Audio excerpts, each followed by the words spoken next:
Happy Sunday, everyone. Happy Sunday. Oh, God. It's so good to see everybody's faces. Oh, Jess, I'm so sorry. Jess can't turn her neck at the moment. So, hello, everyone. Welcome back to the office to another episode of Dungeon Manager and to our Season 1 finale. Thank you so much for joining us. We're eager to jump straight in it in a little while for us. But before we do, we have to thank, as always, thank you as ever to our assistant dungeon managers on Patreon, wonderful Graham Muir and Rory O'Sullivan. Also, you can check out our Patreon at the link below, along with other ways to support us. You can also check us out on Twitter. Give us a like and subscribe on here. Click the bell icon. That will notify you whenever we have a new episode.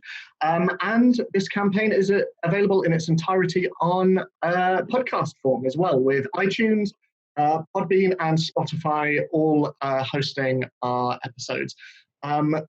This is our Season 1 finale. Like I say, we will be taking a short hiatus after this, but more on that at the end of the episode. Like I say, if you want to support us, follow us, like, subscribe, all that lovely stuff on this channel. You can see all of the episodes so far, as well as a couple of one-shots that we've done, including Sky Heist. And thanks to our friends over at Wizards of the Coast, also our second ever one-shot through the eyes of the Oracle set in the mythical world of Theros. So, without further ado, I think it's time to jump into our Season 1 finale. So, camping outside the mighty fortress library of Candlekeep, hoping to ascertain its defences, mythical or otherwise, ahead of the arrival of High Librarian Ostafar Gate, Zini, you once again found your magic operating a little out of your control, and you found you had turned into a spider. And after some time wrestling with this new development, you were able to bring yourself back from it, out of view from the other members of the group. And from there, a few of you decided to scope out the exterior of the library, and after this you returned to the camp where, during the night, terror, you were visited once more by a mysterious white raven, this time carrying a message. Until, come the morning, you all spied Ostafar Gate approaching the mighty fortress library, accompanied by Ikreth Mull and Lieutenant Joanne Merrick of the Flaming Fist. And seeing this, you sprung into action. Approaching the gates and gaining entry through use of an offering, an impromptu recipe book provided by Scarlet, an invisible terror tailed your quarry into the main library, while Zini, you were given a tour of the library. And you also asked after a name, Pestis. While nothing could immediately be found within the shelves of the library, you were promised that, as a favour, considering you were ultimately not allowed within the library limits, any information about this name would be sent over to your current abode, the Dripping Tap in Baldur's Gate. Inside the library, terror, you witnessed Ostafar's gift to the library's keeper of tomes, Sabina Menthal, a spell tome belonging to an archmage called Milton Tarok. From here, the High Librarian was led to the repository and allowed access to the item he sought, a set of blueprints recovered some 50 years ago. Blueprints for some sort of ship. A ship with two words attached to it, Skyblade and Spelljammer. Creating a magical copy of the blueprints and wiping their guide's memory of the event, both Ikreth and Ostafar left Candlekeep, the latter apparently headed to Neverwinter. And you gave chase, and after cornering Ikreth at the Wilting Snowdrop, Scarlet was able to ascertain that he was soon heading back to Waterdeep, and after that, the spine of the world. You opted to give chase to Ikreth specifically, albeit with Zini pining for the forests and the trees of the outside world. And as the others prepared to settle up at the Dripping Tap to begin a no doubt emotional farewell to the proprietor, Granny Fungus, terror, you headed towards the barracks of the Flaming Fist, sneaking upstairs to the private room of one Lieutenant Joanne Merrick, one final figure from your past. And after a gentle reunion, you revealed to her that you had also been present at the library. So, As the two of you stand there, you revealed to your friend from long ago, and her looking at you disbelievingly. What are you doing? So I told her that I would tell her some stuff.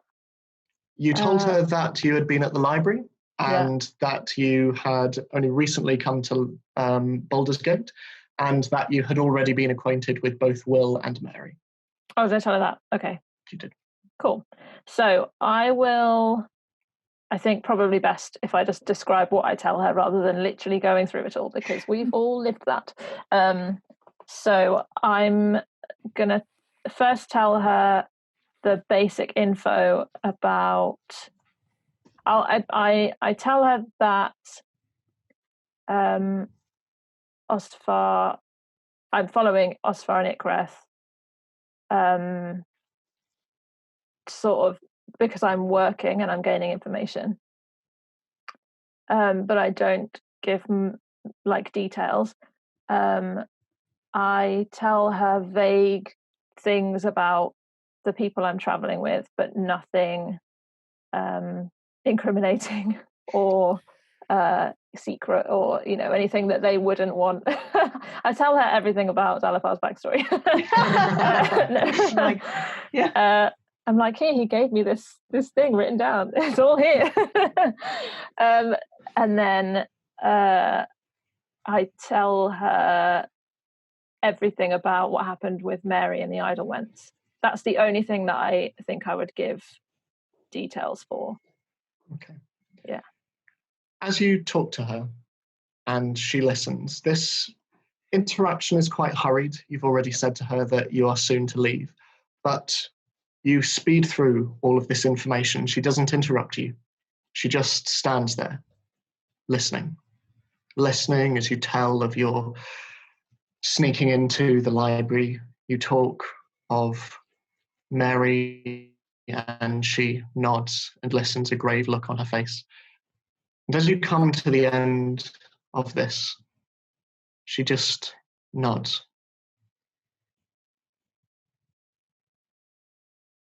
You've been doing a lot then since you've been here.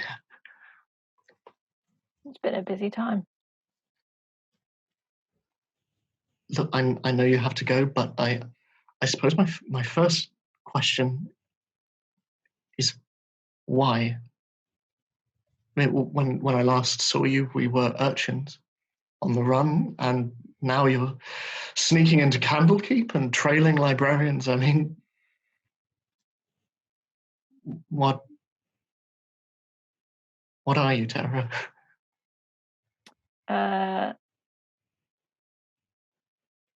That's a complicated question, and not one that I can really answer. All right. Are you meeting with your friends now? Yes, we have to leave quite soon. I believe they've gone to tie off the ends in the tavern that we were staying in. And this Ikreth, you're tailing him north to Waterdeep, you say? My friend is interested in his what he's doing, and it's on the way. So I said I would help him. So yes. Well, if you do need to go, then I can tell you this much, if I can be of help. I accompanied Ostafar and this Ikreth to the docks earlier on, and they parted ways there. And when they were saying goodbye, Ikreth, he handed something over, some kind of paperwork, rolled up, quite large, but either way, it exchanged hands, and they parted ways there. Look, I don't know anything about what Ikreth is doing. All I know is he's staying in Baldur's Gate for one more night before he heads on off. So if you are planning on leaving now, you'll have a head start on him. Maybe a day, maybe more. If he's traveling by carriage, he'll be slower than you are on horse. And I'd venture a guess that he's probably not one for life on the road. He'll be staying at taverns along the way that will slow him down. And if there's anything I can do to slow him, if that would help, I can delay him in the city. I think a day or two will be enough head start. All right. Also, Ostafar, he, you know already that he was traveling by ship. The ship was called the Gilded Page. I don't know if that will be useful when you arrive in Neverwinter, but if that's where you're headed. I think that will be very useful. Thank you. This dwarf friend of yours, what does he look like?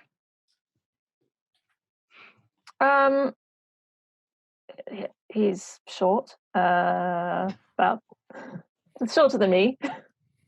This tall.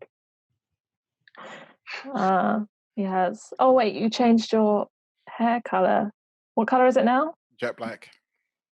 He had white hair. Now he has black hair. And I describe his outfit. I think I met him. As chance would have it, I think we met. He seems good. If he's anything like the rest of the people you're traveling with, then I'm glad. Good.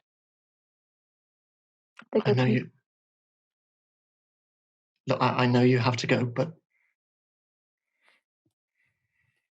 there's so much I want to tell you. So much has happened.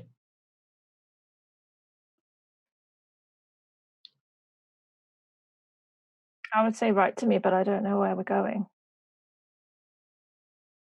Well, I could write to you, but that's kind of one way. when you find yourself somewhere a little more permanent, write to this address. I will not be going anywhere for a long time.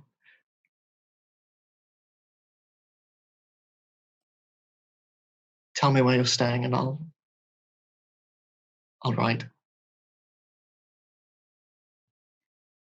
I'm not losing you again.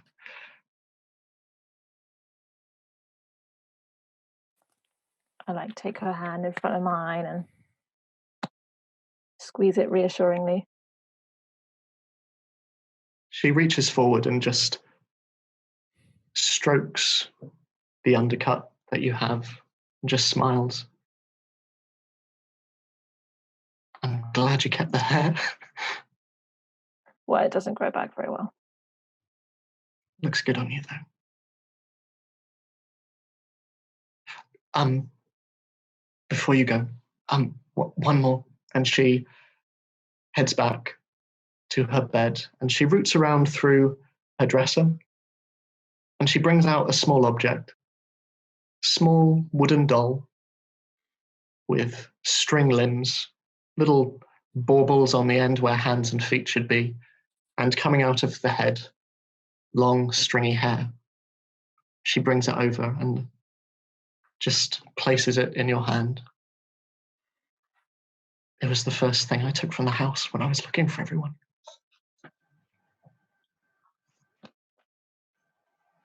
I saw that it was gone. Take it. I think the other one is still there.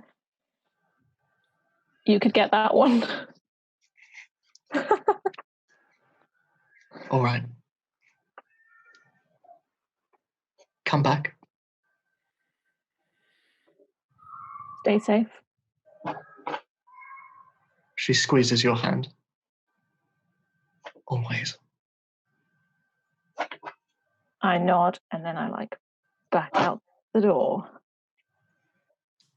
It's a small moment, but she, for a moment, almost refuses to let go of your hand. And then as you open the door, she just lets go. And your hands trace one another until your fingertips part. She just nods.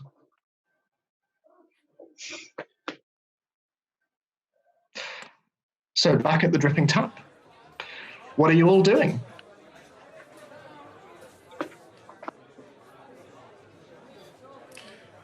I think we were having a last drink, if I remember correctly. I think so. And then I think did we all agree to speak to Granny Funga? Let's say we did. Seem to remember Zini had gone upstairs. Yeah, I think and both Zini and Oriana. Yeah. Hmm. And I was just hanging out on my branch. Ed, can I just quickly retcon?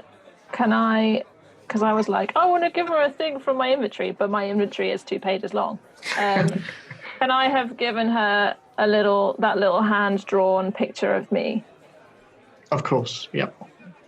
Joanne Sorry. takes it and nods thankfully. Okay. So, yes, Scarlet and Dalifar, you are downstairs, still in the bar, and Zini and Oriana, you're up in the room. So if we start with Zini and Oriana, is there anything you're wanting to do before heading off?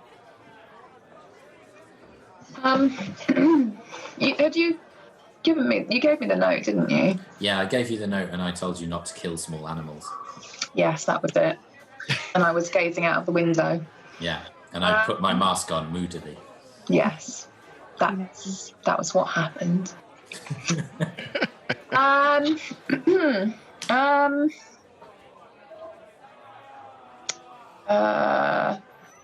I? Oh, I should really remember this. Did I drop the note out of the window? Can't remember. I feel like I might have done. You can if you would like to, yes. Yeah, why not? Let's do that. I will take the note and I will tear it in half and then throw it out the window. Okay, sure. I'm very thing. certain you tore it up. I might be just imagining that, but I think you at least tore it up. It sounds like something Oriana would do. Yeah, it's very, very much up your level. Yes. And presuming that, we'll be leaving soon, I'll just go about gathering my things. Okay, sure thing. Zini, are you just waiting until you're all headed off, or is there anything you're wanting to do? No. Okay. So, Scarlet and Dalifar, as you're waiting for the others, unless you want to do anything, eventually everyone comes back downstairs. Is everyone ready?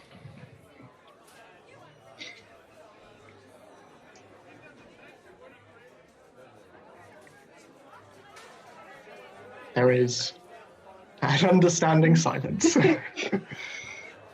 Well, I don't know. Since we're all going in, we're basically splitting the group. I don't know when we'll be able to see each other anytime soon. But I hope our courses just sort of reconverge sooner rather than later. For context, in terms of where everyone is headed, everyone is still headed northwards in any case. So even if we split off at... I know.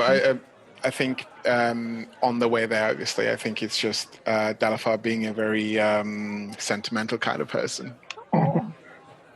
Okay. So I'm not there, right? Just to check. I'm not. No, you're still on your way back from the barracks at this point. Yeah. It's been great so far, and hopefully when we meet again, we'll be on many more adventures. I'm sure we will, Dalifar. Besides, we still have to make our way to Neverwinter and see what wonderful delights are in store for us there. It ended so well last time that I'm sure we will have similar success.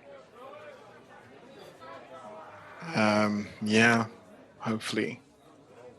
I might have a friend or two up in Neverwinter that I would like to see. But, yeah. I'm curious as to what happens in Waterdeep because we left that in a bit of a rush, and obviously we had a parting, that was memorable, and we'll see how that goes when we come back, because we'll see who remembers us. But also, I'm looking to cash in that favor with the shall we say, less than reputable person that I saved from a fire. So, as you're talking, the bar is swirling around you and it's busy. It's very busy. The patrons are loud and everyone is eating and drinking and playing drinking games and card games. And as you look around, taking in this sort of slightly sticky, slightly loud, slightly warm environment, you remember the first time you came, accompanied by Spinwin, the bard, and you think on the nights that you have spent here, and you look over at the bar, and stood behind, as ever, serving everyone, is the diminutive form of the one and only Granny Fungus. She's serving different people and sliding drinks across the bar, and you can hear her angelic voice above everyone else's. Just a quick question, Ed. Was it Maria, the woman we met on the way to from Waterdeep, on the journey to Waterdeep, who later got possessed by one of... That was the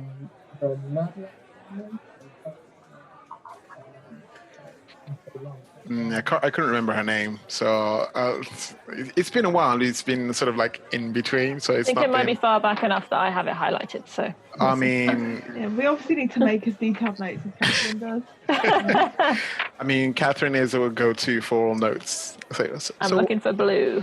So, Catherine, what did we do that time?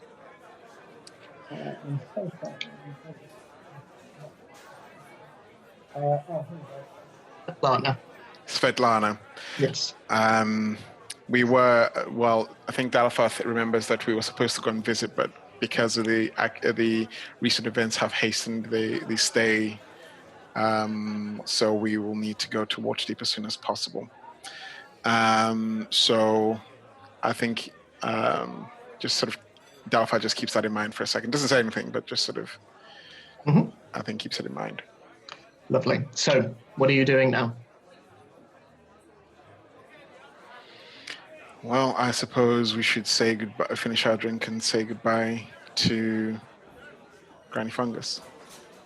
But I think we just wait until Tara gets here so that she can say her goodbyes as well. Okay. So, Tara, eventually you make your way back. Yes. Can I just go via the post office? Of course, yeah. Yeah, of course you can. We're just like twiddling our thumbs, going like, taking us so long. Errands to run. Yeah. You don't need to like make an NPC post office person. But basically, I just want to send Nikolai's book. Unless we agree, I don't think as a group we agreed what to do with it, had we? No. So no. I just want to send that back to Mary. Okay. With just a note saying, I didn't want to keep this. I thought you'd know what to do with it. Mm-hmm. So that will leaving the city, something like that. Okay. So that will put you back around 3 copper to send that to the upper city. But yeah, no, that's easy enough to do. So after that, you make your way back through the bracing cold of the city, snow sort of drifting from above, and eventually you make your way into the dripping tap, and you see once more your friends sat in your regular booth. Just realised I said Neverwinter earlier when I went Waterdeep. I did that too. We knew what you meant. Yeah, I think maybe I'll just say like Waterdeep now, and you can like use a text-to-speech thing and just like, yes, we went to Waterdeep. You give me too much credit, Jess. Yeah. So as Tara enters into the warm, rather rowdy, raucous bar, you are joined once more. Everything all right? Fine. Did you achieve everything that you wished? In a way. Wonderful. We were thinking of perhaps breaking the news to our dear Granny Fungus. Oh, and you thought you'd wait for me so that we can all do together. Well, you know, a hard time shared is still a hard time, but perhaps a little more bearable. Okay. Well, are we ready now? Yeah, I think I we do are. have some more info, though. Okay. The scroll is presumably the blueprints. Ikreth gave them over to Ostafar, and then they parted ways. Ostafar is traveling on a boat called the Gilded Page, and Ikreth is not due to leave for at least a day. So Okay. if we're going now towards Deep, we will have a head start. It'll give us time to perhaps formulate a plan. That'd be good. Perhaps find where he lives and get there before he does. I was thinking the same. Dalifar, when you were last in Waterdeep, you remember that having trailed Ikreth initially, you know that his abode is in the Sea Ward of Waterdeep. Okay. So should we break the news? Yeah, now's as good a time as any. So, making your way over to the bar, waiting for the sea of patrons in front. Eventually, everyone parts and you are met with Granny Fungus, who looks up at you and beams at you with her crooked smile. Hello, darling! Oh, what can I do for you? We just came to tell you how much we have enjoyed staying here. Oh, bless you, my child, bless you. Well, I do try my best, but... Wait. This doesn't mean you're leaving, does it? For now, we have other business out of the city. Oh, my child. Keep the bar going. And she sort of hoists up her skirt and she comes round the front and she opens up her tiny little arms and walks forward. And, let Granny hug each of you, please. Come here, come here. And she makes her way around and starts grabbing you. Dalifar, it's quite a sort of equal height hug, but for the rest of you, it's more her head is buried into your midriff, and for you, Zini, it's more sort of your upper thigh, as she's just sort of like looking up at you, and actually steps away from you. You can see that the mascara is a tiny bit stained as she looks up, and she's like, well, I do hope you'll all be back soon. I'm so awfully fond of all of you. You have to promise to take care. Well, of course, my darling. I have my excellent staff around me, and I know how to wield a rolling pin as well. I believe it. And I have we have brought you a leaving gift, I say, and I go into my pack. And I bring out a framed copy of the newspaper photograph the Scarlet has signed. She looks and goes, "Whoa, this is you, you're in the paper." Well, yes, it's not the most flattering portrait of me, but it will do in a pinch. She sort of hugs it to herself and, I've never had celebrities in my place before. Well, I trust you enjoyed your room. Oh yes, we will give you a glowing recommendation. Oh, no need. Celebrity friends. Absolutely. Well, obviously you don't have to, but your good word does go a long way, But, thank you, my darlings, thank you. How do you wish to settle up, individually or as a group? I think each of us would pay for our rooms and things. Of course. Well, for 9 nights, darling, that would be 4 gold and 5 silver each. For nice 9 nights. Not even a 10-day, my darlings. You've not been here nearly long enough. You promise you'll be back. When we're this way around, you bet Granny Fungus will be back. You may call me Grandma if you wish. And you see Scarlet just behind her. You see the head of the kitchen, Unky, in his stained apron, sort of looking over and seeing what's going on. He just hardens himself from the bar and disappears into the kitchen for a little while.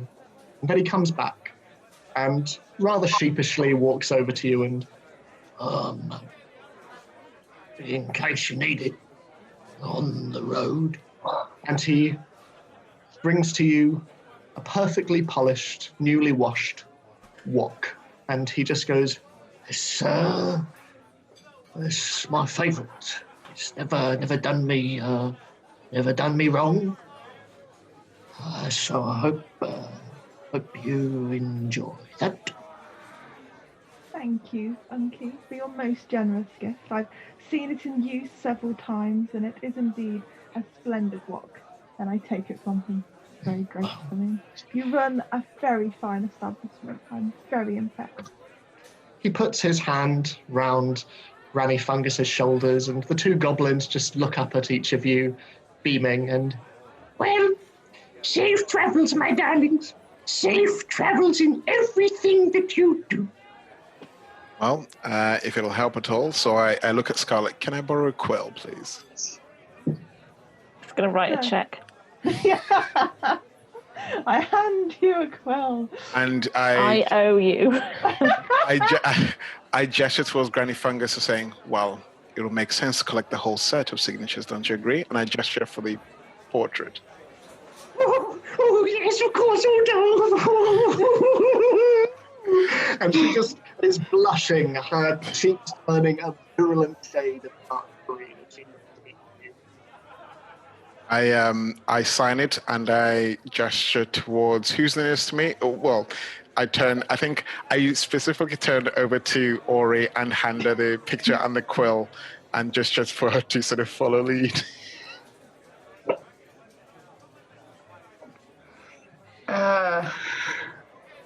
Okay. So I just hold it out for someone to take.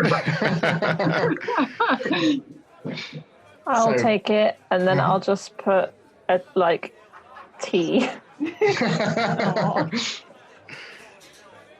Okay. And Zini, are you signing as well? Yeah, I'll take it last, and I'll make my writing ever so slightly taller than Dalafar's. And then I'll also top it off at the top with the Shadow Menagerie.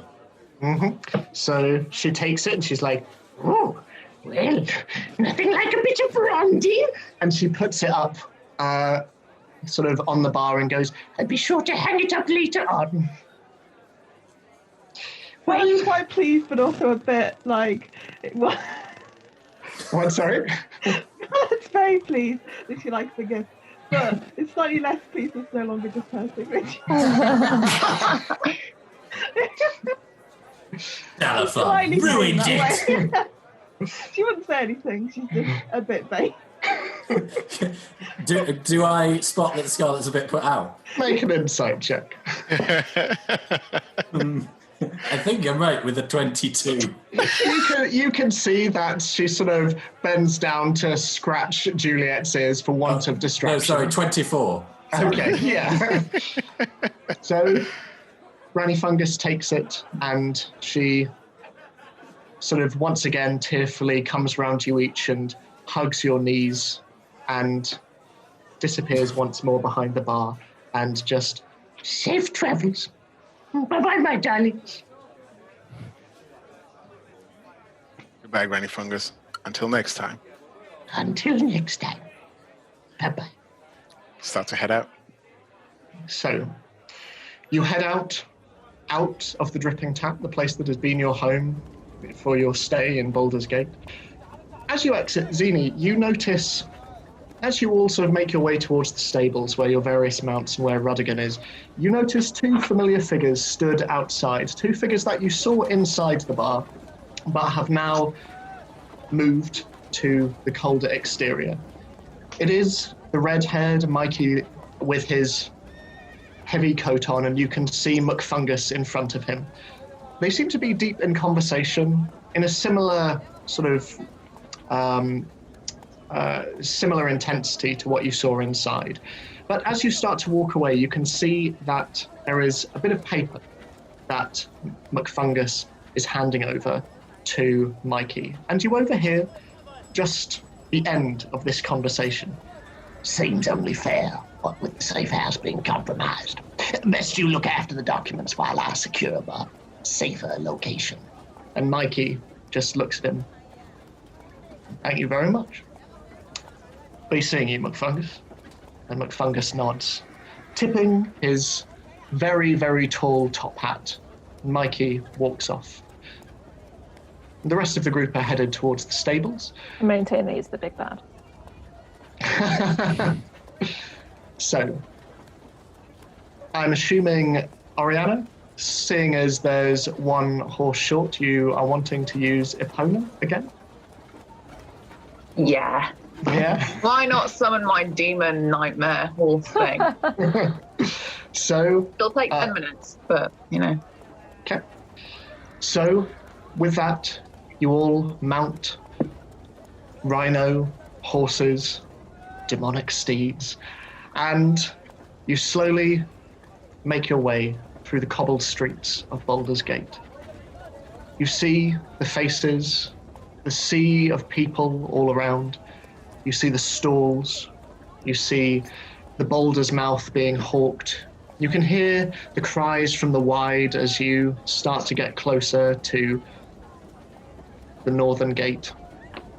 And as you move through the wide, you see once more the spires and towers of Upper City, clean, glimmering, shining. And everything is covered with a blanket of snow.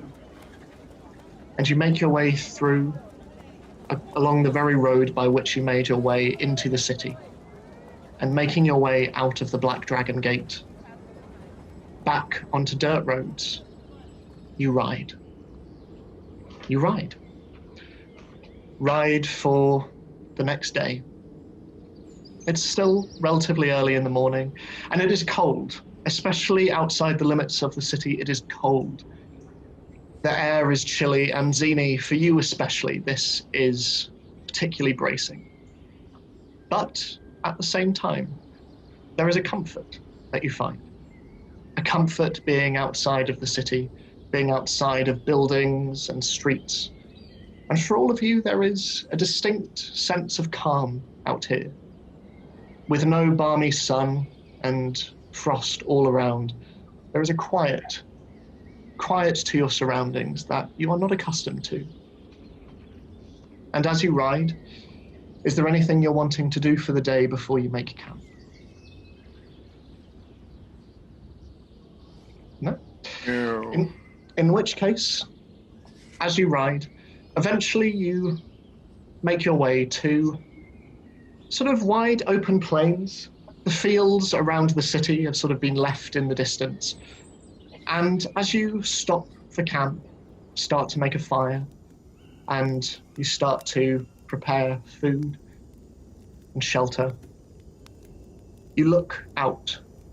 And much the same as your journey towards the city, you find yourselves looking at a city in darkness, a city where torchlight flickers in the distance, illuminating sort of patches of the city. You can see the Sword Coast and the wide open icy waters of the Sea of Swords.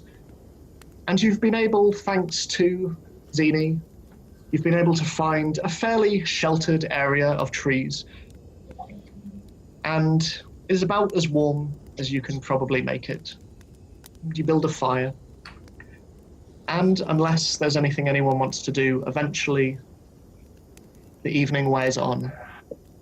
You are filled quite heartily with the food that Scarlet prepares, and the night comes.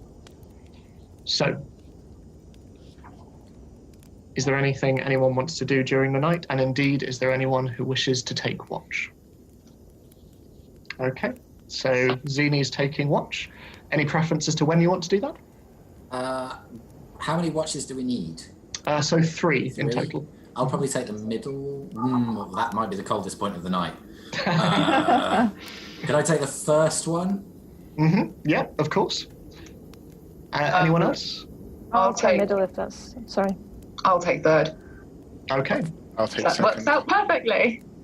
Then me and So- Dalifar together. Oh, yeah. So, I'll just sleep, I guess. This is fine. We all know that's how it works. It's like, there was a watch. What? I did feed everyone though, so... I love how Scarlett at this point is like, what, you guys were on watch? Yeah. I just assume everything's going to be fine. Yeah. Possibly Before I go to bed, while Zini is preparing for her watch, can I just approach her and say, if you see a man, and describe what Eli looks like. Can you wake me up? Sure. Who is he? He's the one who wrote the note. The one that you tore up. Yes. Okay. Out of character. Diani, can you remember, did you tell all of us about him being a threat? Or... I think we... we did. We had a conversation, didn't we? Yeah, before think we you went said- out to the library fortress, we Yeah. met just outside the horses, and just because me and Ori, she was talking to him, and I was just observing, and then we just sort of said, Yeah. he could be a danger down the line. And you said that he Yeah. was a threat, but you didn't say why. Yeah. Cool. I asked Catherine this, but we weren't quite sure, so I just wanted to make absolutely sure rather than me just going, oh yeah, the person that did... Oh yeah, after you. Yeah. Yeah. I haven't. I've only. I think it's only Dalifar that knows. I think I told you a bit, but I haven't really disclosed anything. Yeah, cool. Okay. The only thing I don't know is about the note. Yeah. Yeah, I can do that. Thanks. I don't want him to. I just really want to be around, awake if he's here, because I don't want him to hurt anyone else. Who has he hurt before? Well, I don't know, but I know that he wants to hurt me, and if he hurt any of you because of me, then, no one... Say it.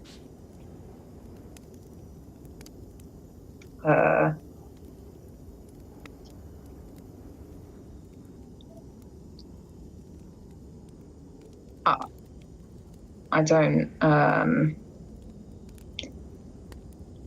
I think I've already hurt enough people, and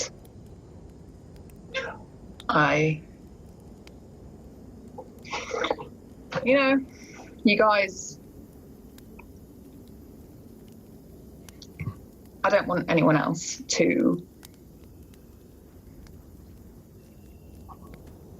it's my problem.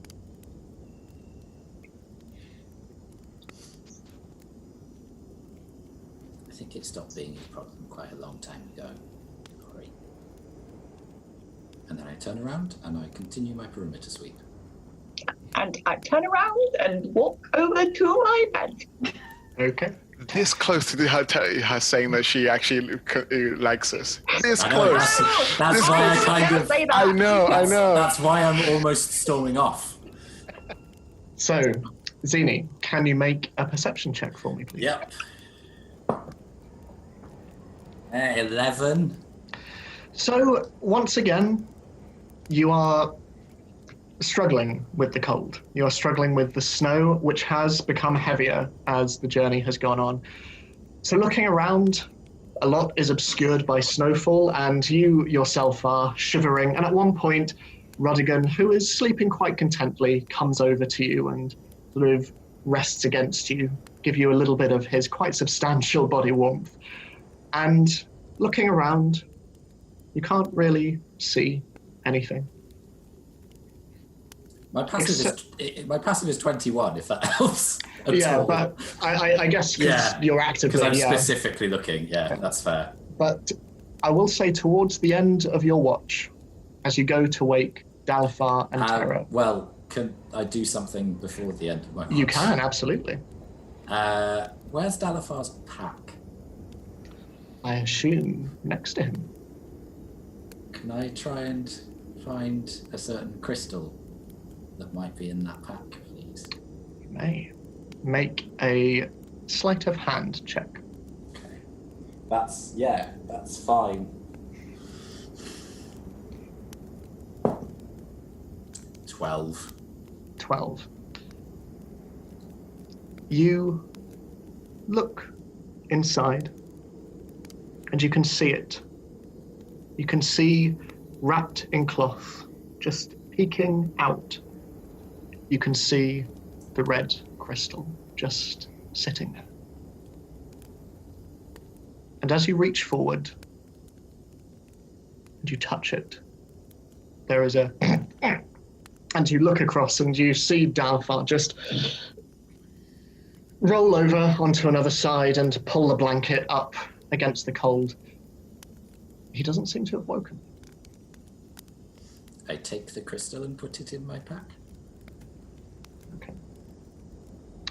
Are you doing anything else on your watch? Nope. Okay. So,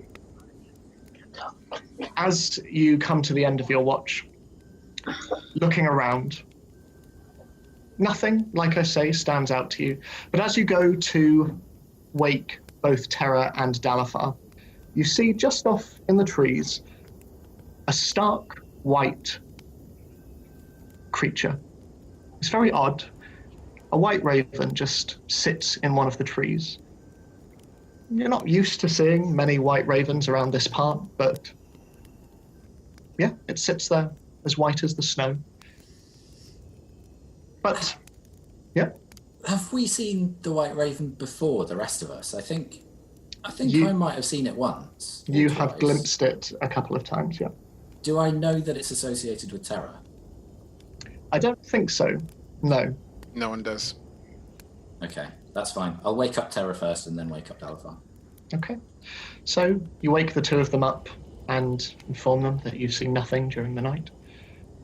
So with that, cuddling up next to Rodigan as much as you can, and he sort of brings his head over your torso just to give you a little extra warmth. Terra and Dalafar. If there's anything you want to do on your watch, feel free, but otherwise make a perception check for me. Either one of you at advantage or both of you. I generally am being quiet, but at some point I do just say, to fill the silence, we should probably have bought some tents or some kind of... Yeah, we're in a bit of a rush. Out of game, do you want to roll with advantage or do you want us to both roll? I've got reasonable perception. What's your modifier? Well, it's +5. Yeah, same. Go for it. Okay, so we might as well just both roll then. All right, cool. 18 for me. 7 for me. Okay. Dalafar, you don't see much. You're looking around and you're both trying to keep to your respective areas of the camp just to make sure that you have as much ground covered as possible. Terra, as you're looking around, you see, up in the trees, the white raven. Now that Zini has gone to sleep, it seems to be looking at the camp, and it turns its head towards you, cocking its head, and just flutters down to the snowy ground, almost blending in with its environment. What kind of, sorry if you described this already, but what kind of area are we in right now? It's fairly open, but you've been able to find like a small outcropping of trees, which you've used for as much shelter as you can have at the moment. Okay, so I just say nonchalantly, I'm gonna just do a quick once over, Okay. and then I head like around the trees, Mm-hmm. and then when I'm out of sight, I'll gesture over to the raven. Sort of does that odd kind of bird hop thing over to you, leaving little footprints in the snow until eventually it stood next to you and just...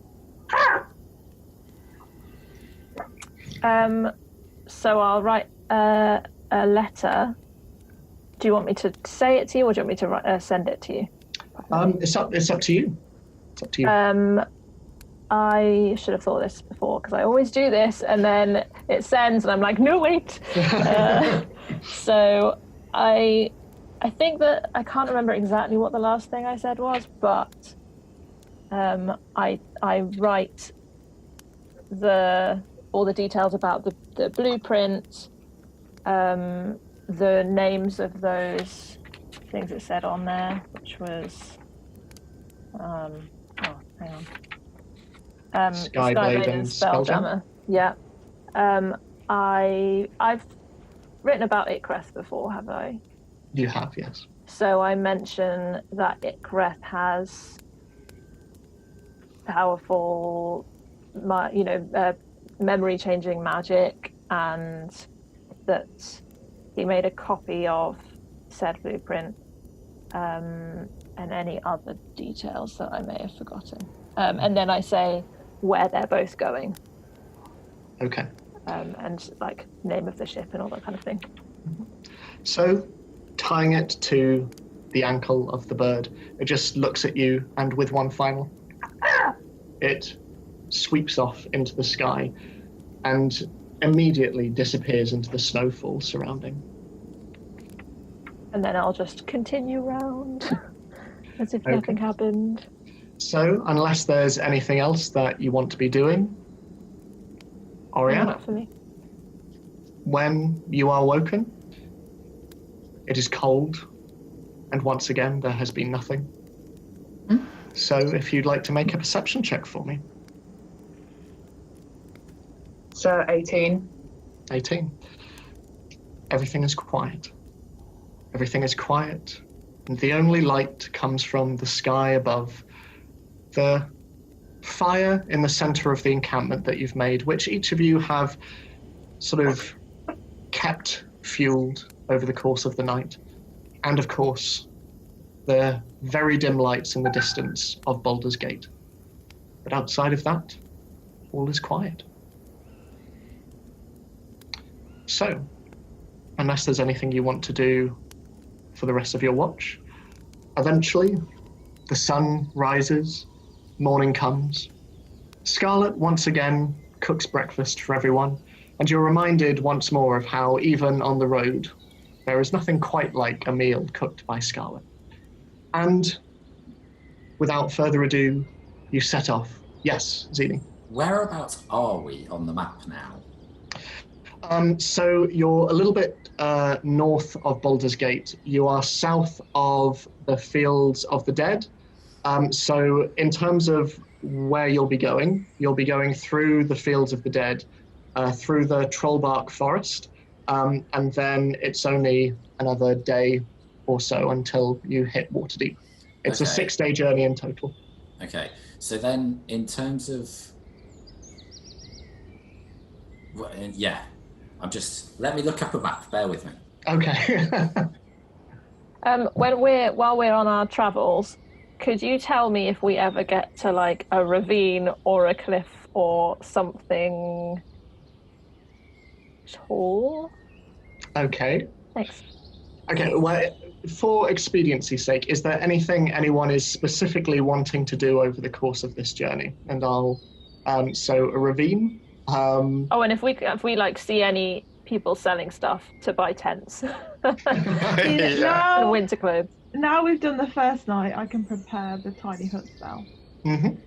Sounds good. Nice. I just couldn't. I didn't prepare it. That's fine. Wizards, you have to pay spells because magic or whatever. I obviously hadn't prepared any tiny hut spells. We had lodgings in Baldur's Gate. Where are we? One of them. What is this land? Did you? Yeah. Sorry, go on. No, I was just going to ask if Michael, have you found what you were looking for? Yes, thank you. I know where we are. It's fine. Okay. I wasn't quite sure in my head in terms of geography and where the tradeway was and things. So. Yeah, that's okay. Dalifar? I was going to ask because I've been looking through my notes. I don't remember putting where I put the name of the criminal I saved from the card game. That was over a year ago. It was. So I thought it was in my notes somewhere, but I'll send it to you when in the break or something. Whatever. We'll look at it then. Awesome. Cool. So you continue going, following much the path that you took on your way to Baldur's Gate, and eventually, Terra, you were able to spy a fairly steep, sharp ravine, sort of a little way off the beaten path, but you're able to get there if you so choose. So, are we all going that way? I mean, you're passing. You're passing. So I'll stop and get off my horse, and then see if everyone else does that or not. Well, we'll see. We pause. Yeah, we pause. And then I'm going to look at Scarlet specifically, and just like gesture for her to follow me. I do so. I'm very intrigued. And then I'm going to walk all the way up to... This sounds so ominous. I'm going to walk all the way up to the edge. I knew this is how I would die. It's not just your season that's over. I regret nothing. That's my secret. I'm actually it's like an assassin. But that would be so good if your character was like given an assassin contract for one of the party members. That's why you didn't want to reveal your alignment in the group chat. But then it'll be the worst time because we all stopped, and if Scarlet doesn't come back, everyone watch. So what are you doing at the edge of this ravine? So I'm going to take out of my bag the wolf dagger, and I'm going to hold it out for Scarlet. I very tentatively take it, like it's like somebody picking up something like really gross off the floor, or just like you could just see she is really uncomfortable with this. I take it you've brought me here for a reason? Well, I gesture at the ravine. Would you like to do the honors? I think Scarlet smiles and goes, yes, I think this is the best place for this blasted thing. And then she yeets it off the cliff. It flies over the edge, down, down, down, until presumably it hits the rocks below. It's gone from sight. This accursed, wicked dagger that reminded you of elements of your past, Scarlet, that perhaps you would rather left buried, is gone. I exhale sharply through my nose. Thank you, Tara. That means much more than you know. Just give her a little squeeze on the shoulder and then walk back to the horses. Well, you use the magic missile to hurl that thing into the abyss. It's like, how far can it go? I'm not wasting a spell slot. Now, me, the player, is just thinking, like, this is just the beginning of... It's like how in The Hobbit, the ring appears in The Hobbit, and then, like, it becomes this whole thing for some other adventuring party. We've in another campaign is going to find it. Yeah. Just the Jumanji drums just start going. Sorry, what was that, Jen? Is that the dagger that you use to speak to the gods? No, it summons wolves. Summon wolves. Oh, okay. Jolly But good. But you have to Absolutely cut fine. yourself, don't you? You have to cut yourself in order to draw. Somebody, Carry on now. I mean, didn't somebody just steal a crystal that allows you to talk to gods? They did, yes. I mean, I haven't noticed yet, so. So, rejoining the others and jumping once more on your respective steeds, you continue northwards. The journey is long and it is cold, and as the day wears on, you find the cold is becoming more bracing and the wind becoming more icy. But as you retread your steps, the ones that brought you from the coastline to the city, you find yourself in a familiar area. You remember that this was the area in which you first met Adler, Ebsit, Agoria. They are somewhere nearby, off the road, but this is very much the area. And you continue going, and yes? Can I just be keeping a constant watch for everything? Yeah, On the make a roads? general perception check for me. 23. 23, okay. So, riding through, you notice that there isn't much traffic along the road that you currently go along. A lot of this is to do with the weather, but occasionally you pass carts and riders who are presumably headed towards Baldur's Gate. There's not a lot of people moving in the direction that you are. It seems, especially along the Sword Coast, and this is something you would be familiar with in the High Forest, generally when winter starts to come to Faerun, people hunker down where there's warmth. It is rare to see people on the road. But you do, however, on your journey, you see a couple of taverns, sort of one a day, generally. And you can see that these are fairly small, quiet areas, but clearly necessities for people who are staying, or traveling long journeys. As you ride, looking around for anything and everything, you look off, kind of scanning the distance, and you can see just off through the trees pinches of color in between the white. You see the familiar shapes of the wagons of the Tiefling commune, those who so graciously hosted you. They are not all there. Some are colorful and standing, but other wagons off in the distance, through your keen vision, are blackened and shells of what they were. Hold. What's the matter?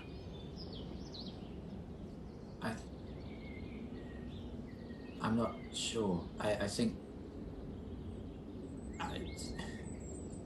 And I just go charging off in that direction. Okay. God's sake. And I charge after Zini. Are you all following? Looking at the others for just a moment of, why? I think I go at a trot. I trot. If like the way you ride a horse could evoke a sigh, I think that would be... So Scarlet very much bringing up the rear and Zini charging ahead with quite a large amount of force thanks to your rhinoceros companion. You find yourself getting closer to the encampment. And you see figures walking around. You see the tieflings still stood around. Some of them are stoking a fire in its center. You can see wagons still stood around. But around three of them are little more than blackened timber. And attached to these, you can see that large stretches of fabric have been fashioned into impromptu tents, sort of scattered around. And unlike when you first came across this group, way back before you had even reached Baldur's Gate, you can see that the mood is a somber one. Somber and solemn and silent. And as you approach, you see a number of the tieflings all look in your direction at this new arrival. And you see a familiar face, you see Adler, red skin, horns, long black hair, and she looks towards you. You're back. What happened? And as the rest of you arrive, we were attacked. We were, Epsic? Epsic? And you see from one of the wagons, the door just opens. And stepping out, you see the slightly paunch-bellied, orange-skinned tiefling. His wiry grey hair hanging down behind him and his tail sort of swaying rather sadly behind him. For all intents and purposes, he looks much the same, but as he walks forward, you can see that both of his hands are bandaged. They look like mittens. And he walks forward, and you can see that he is being supported by Igoria, still very hunched and covered in many, many, many layers, but she helps him down the steps of the wagon. And Adler looks towards him and, Epsic, I thought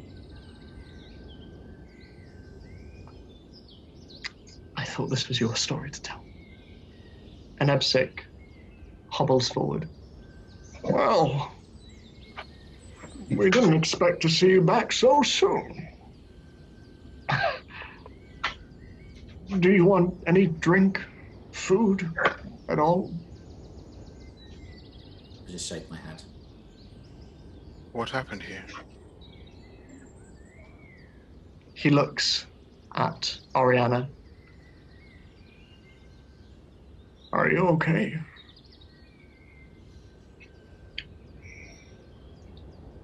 Why wouldn't I be?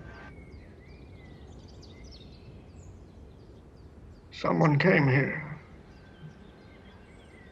looking for you.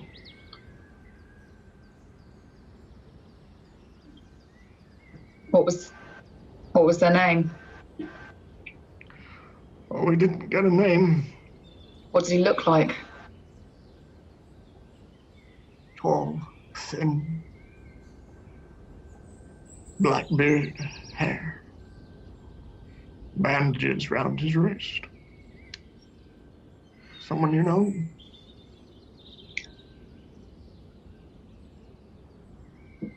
Yes. I thought so. He was looking for you. And as he's about to talk, you see two brothers step forward, and one of them goes, "This is your fault. This is your fault. You have done this." And the other one looks at you, Oriana, and says, "It is maybe not quite that simple, but yes, he was looking for you and he hurt us." And Ebsek waves them away and just says, No. We tried not to tell him. He targeted me first, and I held out for as long as I could. I held out for as many fingers as I had unbroken. And he gestures to his hands.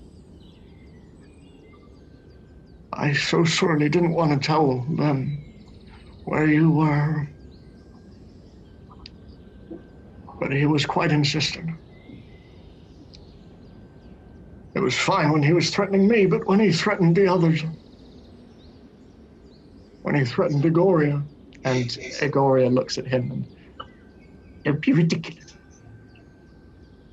Silly old man."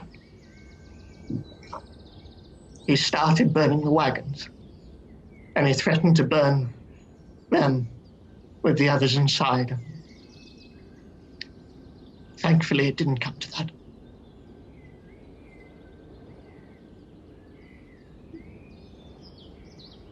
I am sorry if we weren't able to protect you.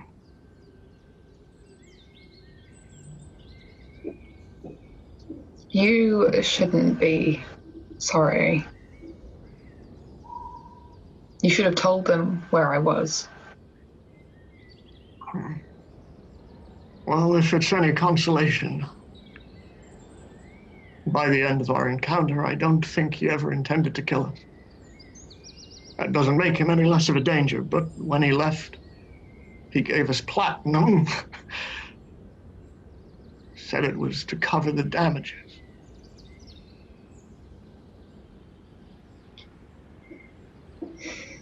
He wants you dead.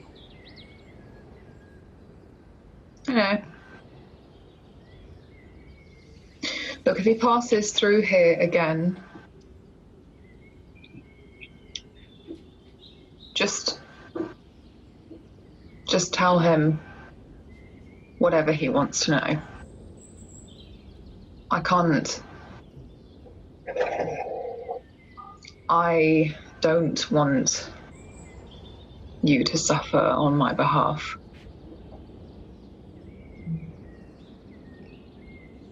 It is a small price to pay for an acquaintance's safety. But I will honor your wishes. Trust me, it's not worth it. Anyway, the past is the past, and he rests his hands in Agoria's and looks at all of you. Did you find what you were looking for in Baldur's Gate?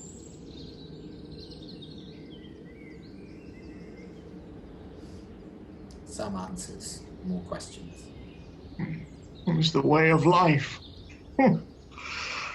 I take it you are traveling past?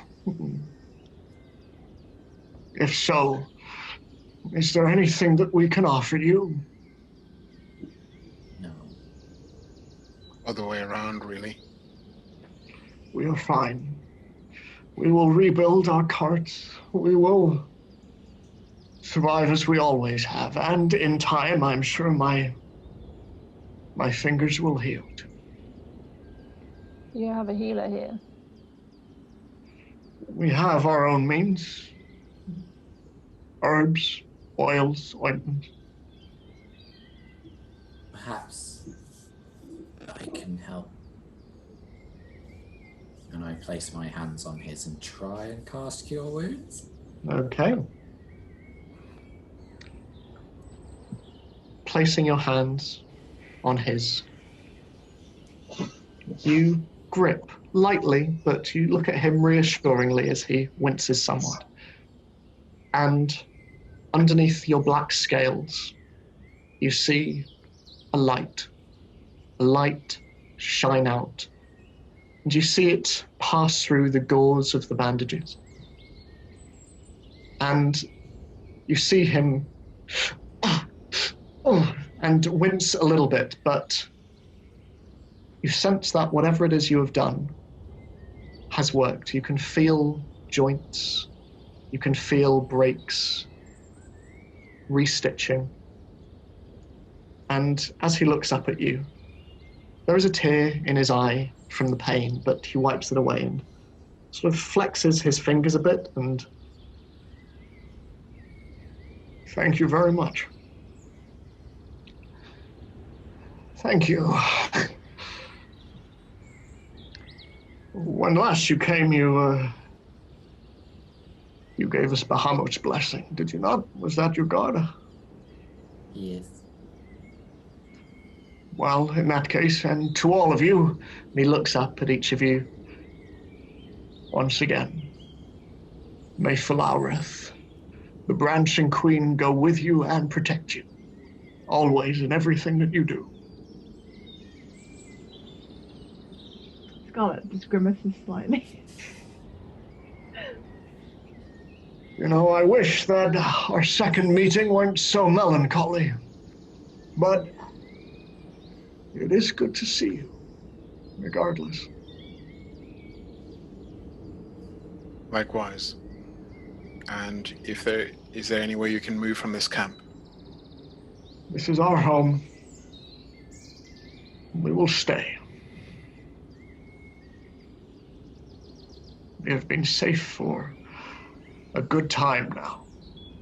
We have come into contact with many unsavory individuals. This will not be the last. We will endure. But I thank you for your concern, Master Dwarf.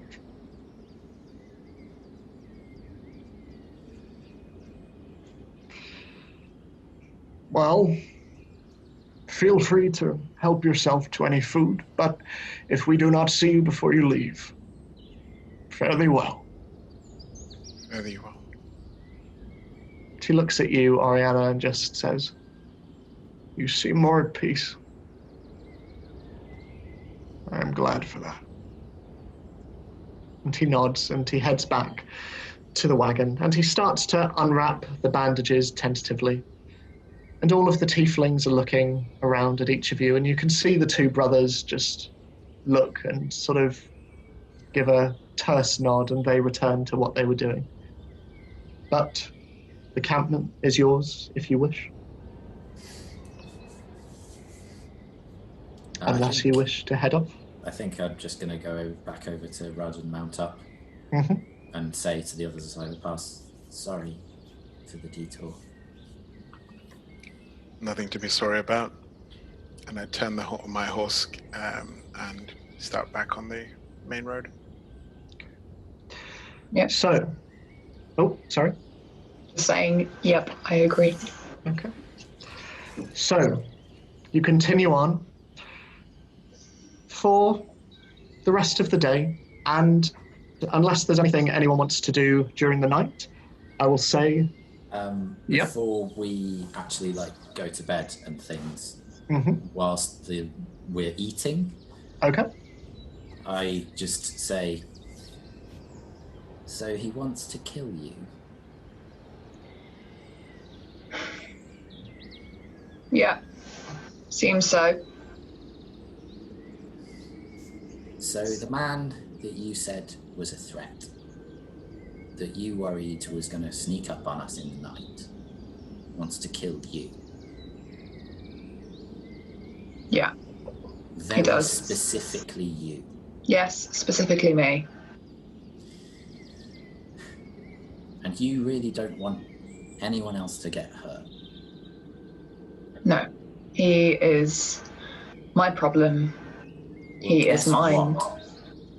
Somebody else got hurt.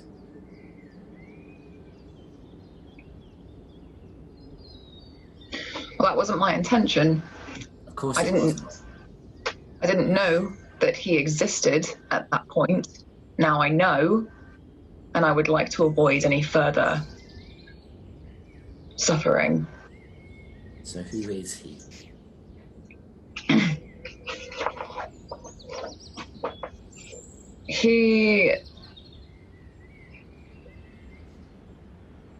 He's someone from my past.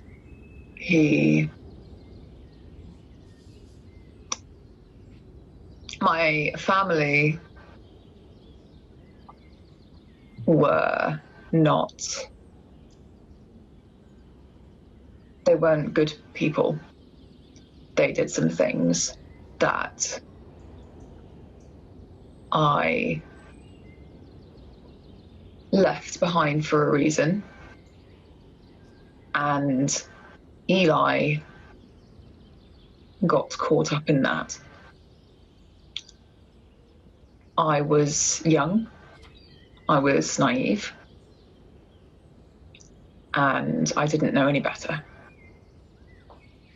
And I was following the orders of my people.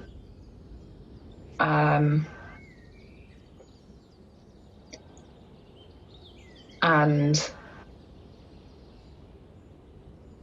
he has decided to seek revenge by killing me. I don't know whether or not he's already visited my family. I'm no longer in contact with them. So I don't know how far his vengeance stretches. But he's found me. And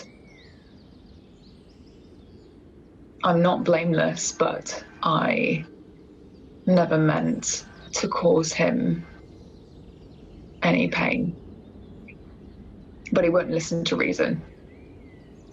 And so here we are.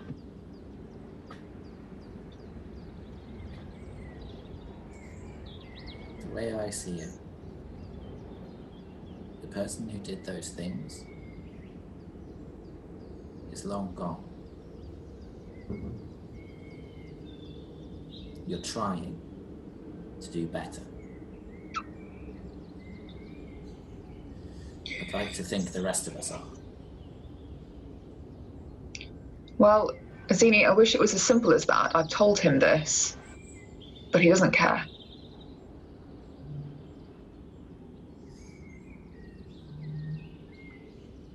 Then we'll try again. Well, that's fine. We can try. I don't want him.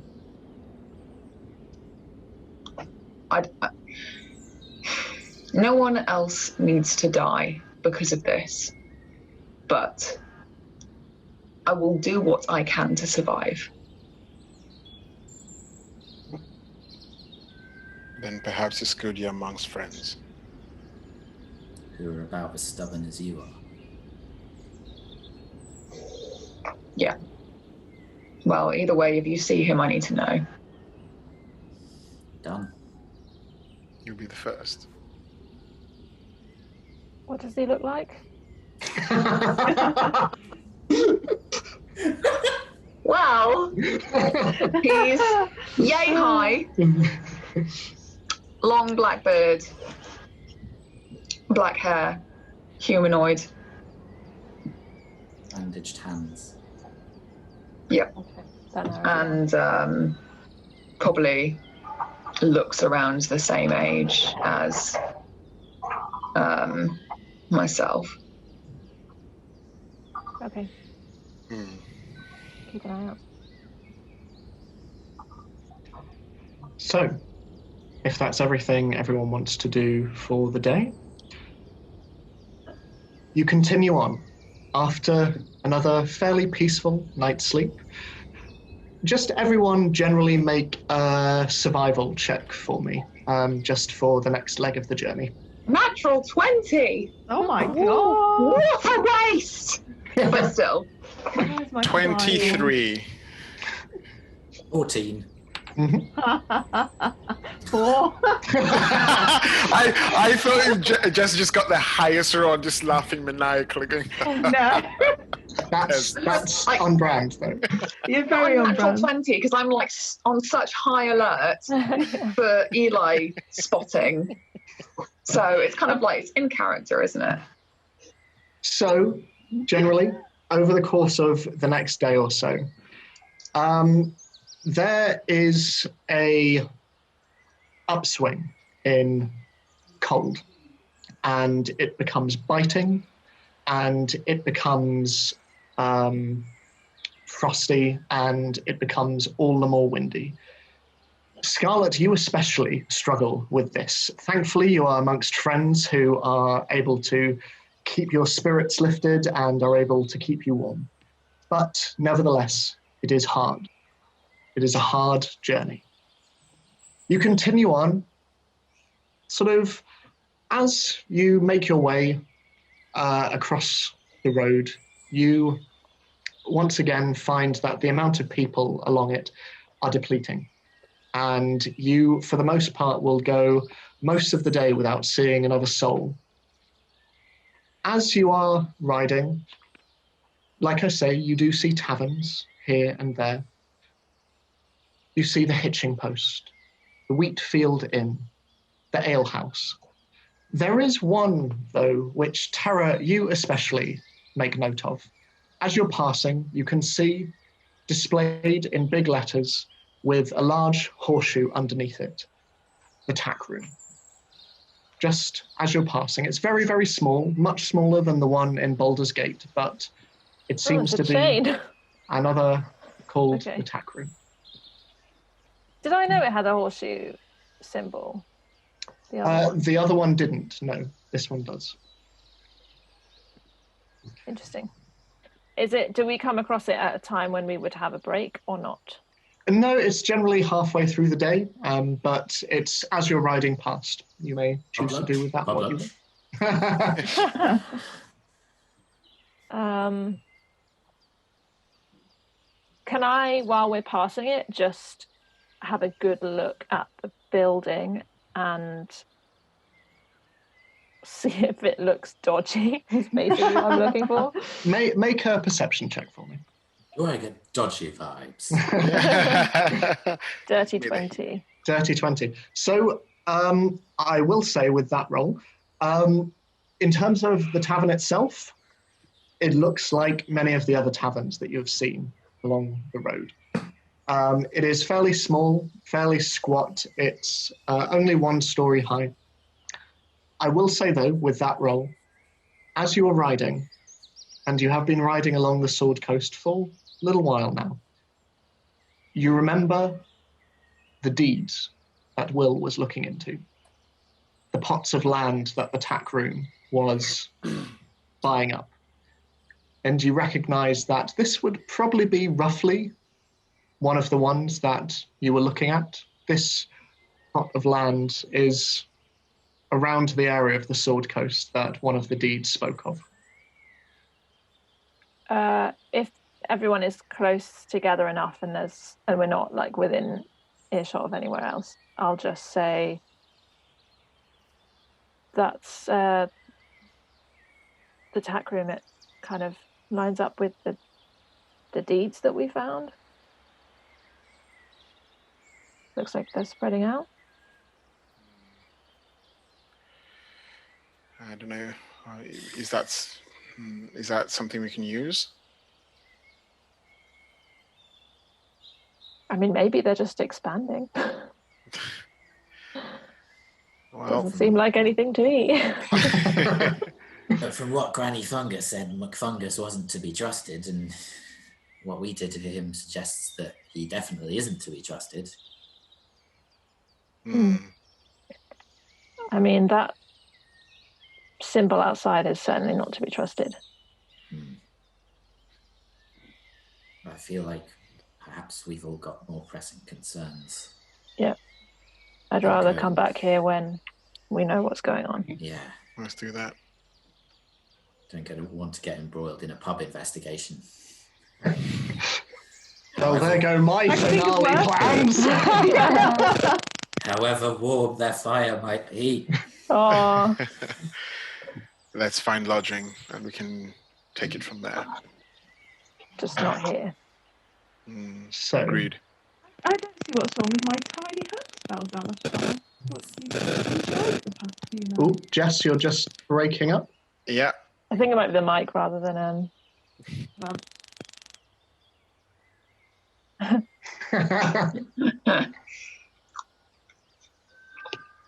Ned style. Yeah, Absolutely. there we go. Yeah. Oh, What were we saying, Jess? I missed it. What I was saying, I will now say the words. I thought you enjoyed my tiny hut spell, Dalafar. You've slept in it fine the past few nights. If you'd rather sleep outside, I'll be happy to, not cast it. Oh, please cast it. No. I enjoyed it very much. Dal can stay outside if he wants. I need it. I just we're passing sort of buildings and stuff on the way, aren't we? Yes. you are. So are there like shrubbery and stuff near us as we, or are they just sort of like low rise walls and things? So as you're riding along and you continue on your way, you leave behind the fields of the dead. And sort of it takes a couple of days of travel. Generally, a lot of the environment around you is just wide open plains. You can see in the distance the coastline to your left as you continue riding. Generally, the plants and such around here fairly brittle, and most of them sort of without their leaves. It is now sort of well past autumn, and we are now sort of at the point where it's mostly just bare trees. Well, just as Zini says that to Dalafar, Dalafar just takes some snow that's on the shoulders and on the hat and just sort of makes it a ball and just tosses it at him. You, Zini, feel a poof in the back of your head and in between the feathers, and they just ruffle up as you just, ooh! It is very, very cold.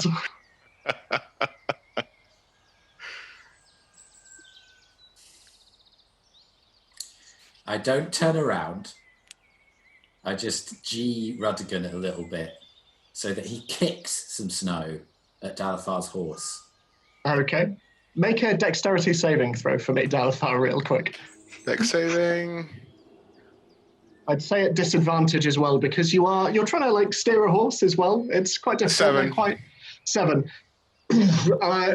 Sort of shovelful of snow just flies up, and your horse just gives a little, and you just, okay, here we go, and you just sort of, your now jet black beard is covered in flecks of white. Dalafar's just continuously laughing. Also, sorry to correct you again, Billy, but I am a her. Oh, sorry. Did I say him? I think you Sorry. did. So you continue on, and the day continues on a pace. You sleep again, and it is peaceful, and you eventually move on to your next day of travel. Continuing down the long, long, long road along the Sword Coast, eventually you find yourself, for the majority of this next day, riding alongside a large, large forest. Now, it's unlike a lot of forests that you're used to, especially yourself, Zini. It's much marshier than other ones you've seen. You can see creeping vines twist around crooked trees and hang down from the branches above, and you can see through the trees there are fairly harsh bogs that belch forth steamy mist every so often.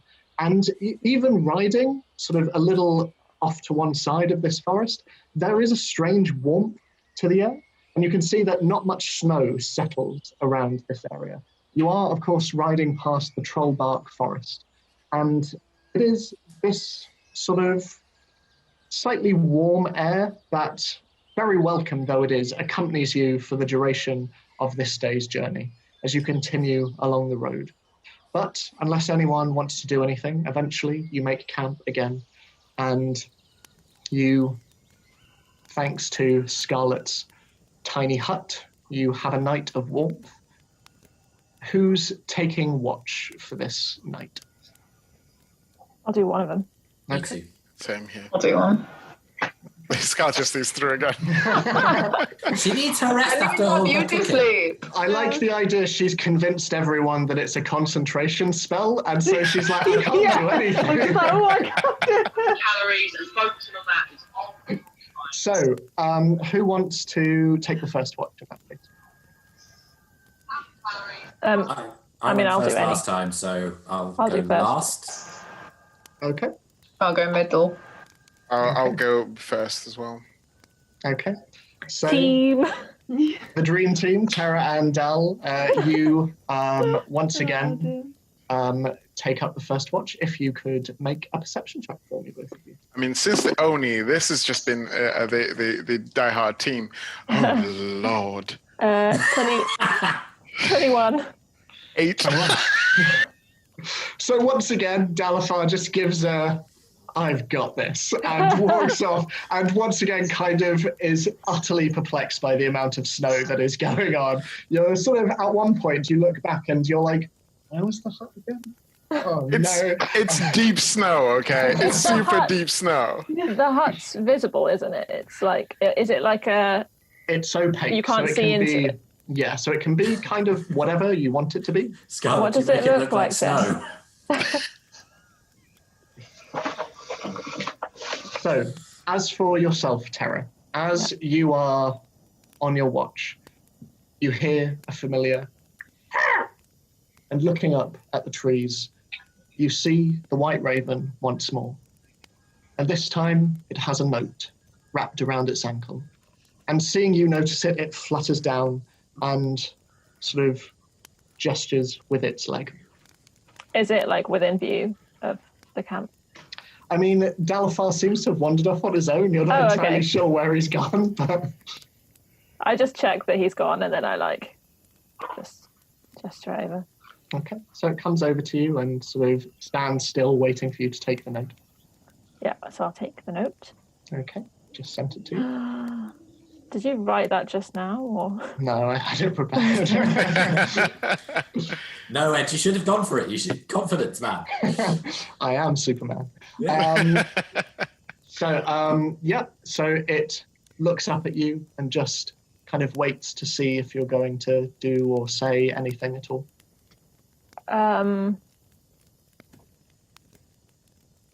I will attach a very small piece of paper which just says, "Should I continue to Neverwinter?" Okay. The raven looks up at you and flies off into the distance. So your watch comes to an end. You go and you wake up Oriana. Oriana, if you could make a perception check for me, please. Your mic's on mute. 23. What, sorry? 23. 23. So, passing the others, you're waiting up for a little while, and every so often you glance over to Epona, who, despite her rather chilly exterior, still the snow melts under her hoofs, and so occasionally you wander over to her to just sort of stand next to her, and you look over and you can see Rudigan is occasionally just giving this look at you, just sort of, he's still not entirely sure what to make of Epona. But as you're waiting, you look out at the horizon, looking through the snow and the wind and the blizzard that rages all around. And just off in the distance, far, far, far away, almost imperceptible, especially in the snow, you see a small orangey flicker.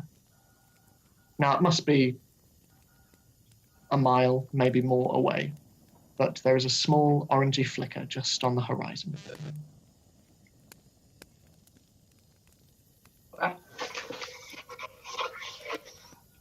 But that is all you notice. So unless there's anything you want to do on your watch, Zini, if you would like to make a perception check for me, please. Do you Yeah. Before I actually, when I wake Zini up, I just want to tell her I'll point out the orangey flicker and just say, keep an eye out. I nod. Okay. So, if you can make a perception check for me, please, Zini. 19. 19. Having had this orangey glow pointed out to you, it is very much the focus of your attention throughout the night. You gaze on the horizon, but you just watch it. It does not move. It flickers. But other than that, your watch is quiet. Okay. During it, can I take out the crystal? You can, absolutely. And I slowly unwrap it. Mm-hmm. And I place it in the snow in front of me and just watch it. Almost like putting it down and then pulling my hands away really quickly. Okay. Does it do anything? It is, for something that is so jagged and looks so wicked, it is surprisingly opaque and surprisingly still. Okay. And then I just place my hand on it and leave it there for a minute. Do I feel anything? Make a wisdom saving throw for me, please.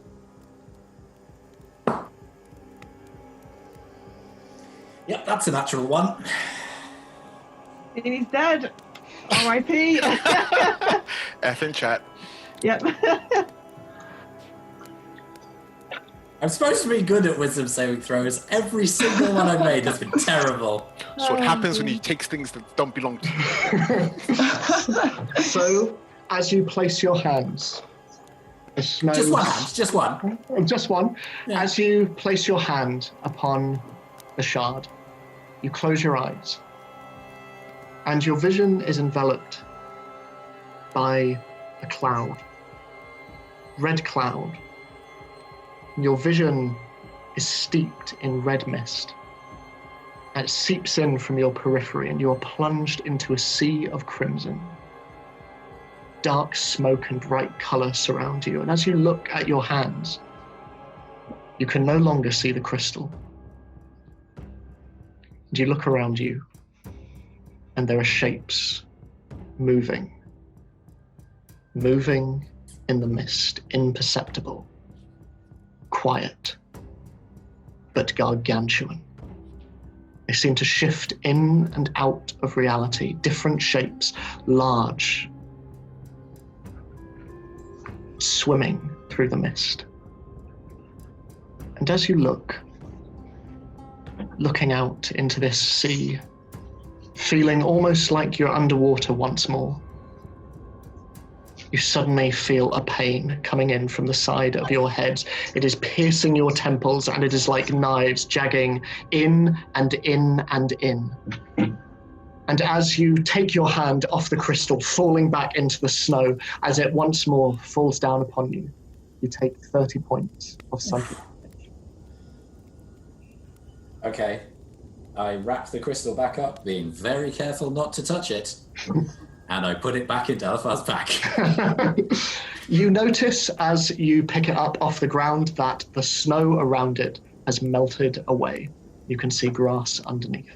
But you place it back in Dalafar's pack, and the sun rises, and you all once more continue on the next leg of the journey. Could I take a short rest on the end of my watch, please? Of course you can, yes. Dina, you're looking rather pale. Are you? Yeah. I'm fine, it's very cold. It's very cold. So, as you continue on for the day, the Trollbark Forest still on your left, you continue on down the road. Continuing, the snow picking up and the wind getting more and more violent around you. And at the end of the day, you come to the edge of the Trollbark Forest.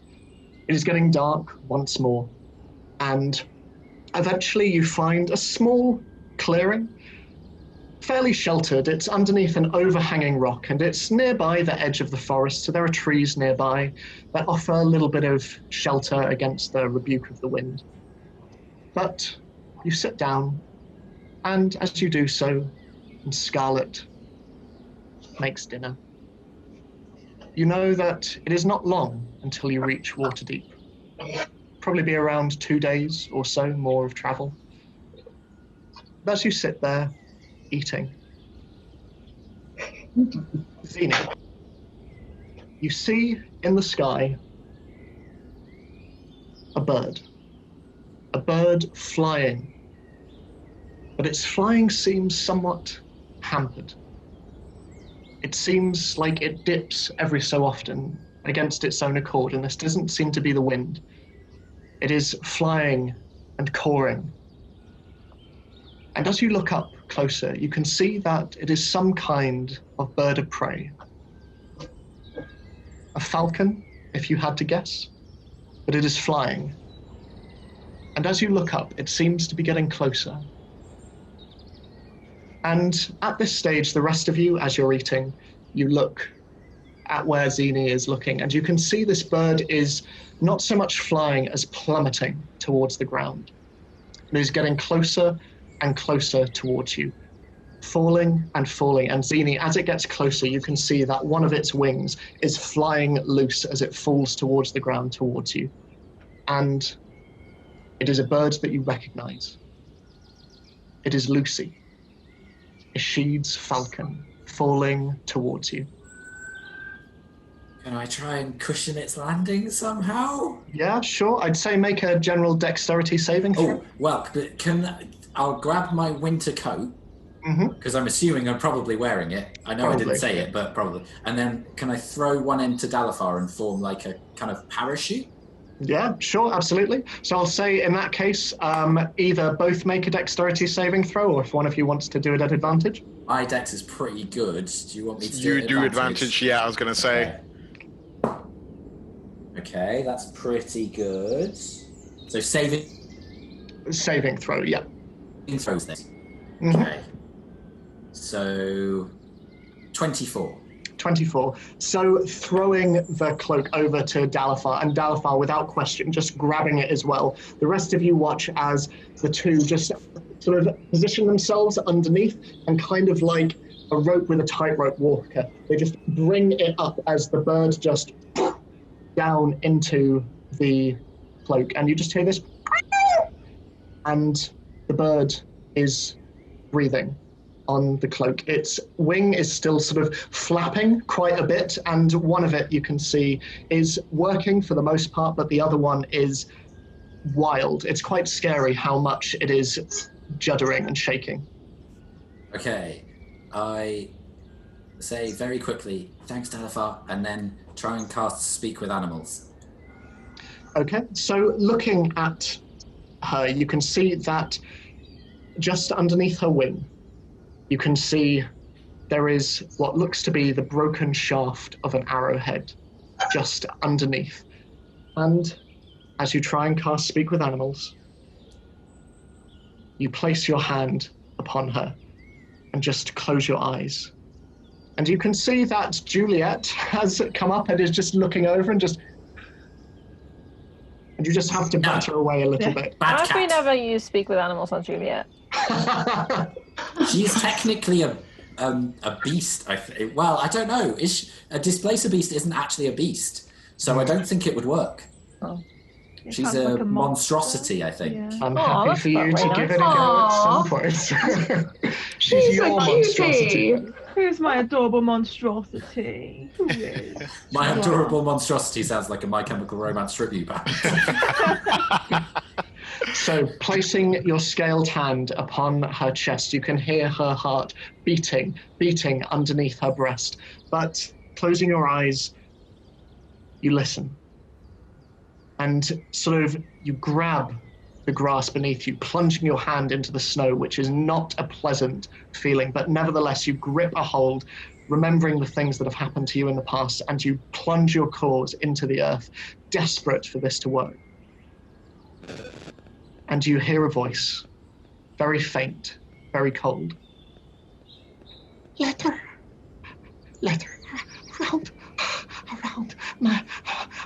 around my leg. There's a letter around my leg. Zini. And she trails off on this. She is struggling to hold on to consciousness. Okay, I just whisper to her, it's okay, Lucy. Hold on, I've got the letter. And look at the letter. And then also try another cure wounds. Okay, sure thing. Risk.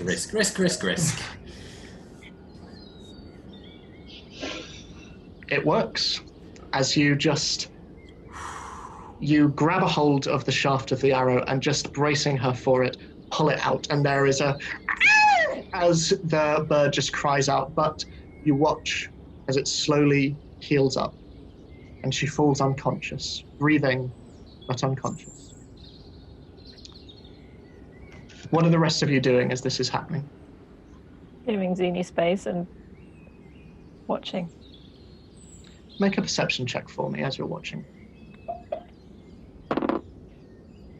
I presume I'm there as well because obviously I helped catch the bird, right? Okay. Yeah. I'll... It's an 8 for me. 8 for me as well. Hold on. Oh, is that my dream team? I got an unnatural 20. An unnatural 20. So, Dalifar and Terra, as you're looking on at Zini, kind of concerned, especially at the look that you're seeing her give this animal. Scarlet, up on the rocks above where you left the horses, you hear agitation as one of them starts to... And as you're looking up at them, you see that the light that is on them is not entirely from the moonlight. And looking around, you see the trees. Or rather, through the darkness of the undergrowth, you see a light. Flickering orange light filtering through the tall black silhouettes of the tall trees stood in front of you. And as you watch, you can see that this orange light is spreading from side to side, spreading out in a great semicircle around until all that you can see is black and orange. And even through the bracing cold, there is a heat, and your vision is blurring. And as you watch on, the others now starting to take into account what's happening and looking at this fire that is spreading all around, you see from the center of the fire a silhouetted figure stepping into the clearing. The fire roaring behind them, his long coat floats in the breeze and his long hair and beard whipping around him, his shadow stretching out towards you, meeting your feet. Did you really think after tracking you this long I was gonna let you run away? Let's do this. And that's where we'll take our break. Wait, who is it? Yeah, Tara's like, Is that, sorry? who's this guy? What does he look like? So we've got a lot to get through in our second half, so we'll take a break now. I can smell banana cake in the oven. We're going to make full advantage of that. In the meantime, everyone wash your hands, stay safe, and we'll be right back after the break. See you in a minute.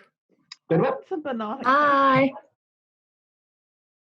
Hi, I'm Billy. I play Dalaphon Dungeon Manager. If you watched the first part of this episode, we'll go back to that in just a second. But thank you very much for watching the episode. If you like what you're seeing, please subscribe, share, click that bell icon. This really helps us the channel. I'm Jessica, I play Scarlet, and please also check the link out to our Patreon. If you like what we're doing, any money you could spare really helps us get this good thing. I mean, cameras are expensive, Billy costs thousands to hire every time, it's terrible. So much money. So much money. But in the meantime, while we count up all the expenses, we're going to go back to the episode and see what we're getting up to. Sounds great. See you All right. there. Welcome back. As ever, I mean, you've just heard this, but I can repeat myself. Please like and subscribe if you want to support us. Click the bell icon to be notified when we have a new video out. You can click our pictures as well. But we will get straight back into it. So, as fire rages all around you, peeking in between the black jutting trees that surround you and the overhanging rock with the mounts on above you, creating this strange little sort of basin that you currently sit in. As Zini, you cradle Lucy in your hands, and as the rest of you watch, Eli Fife has stepped forward, little way away from you, but he looks directly at Oriana. And after a moment, he looks at all of you. The rest of you can leave. My quarrel's not with you. I just want the tiefling. You can go. If your quarrel's with her, your quarrel's with us. Is that right? But there need not be a quarrel, Eli. So let me get this straight. All of you are willing to lay your lives on the line for this woman? Do you? It need not come to that. I mean, I certainly have no plans of dying tonight. Wow. Nor do I. Do you know what she's done? Do you know who it is you travel with? Because I don't think you...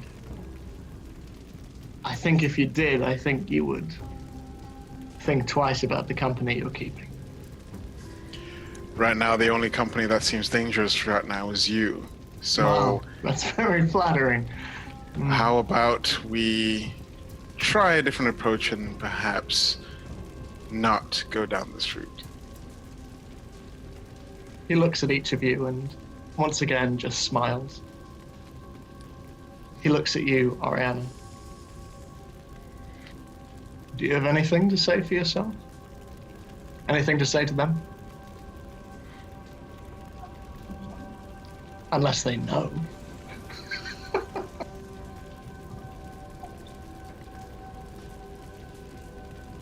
I don't think that anything that you have to say is going to change what we have. Yeah, no, you're right. Words are... I tried words for a long time. And I tried going over all of this in my mind. I tried thinking about what your family had done to mine, and it was hard. It was really hard to reconcile that. But then hunting you it has helped me. It has helped stave away their faces.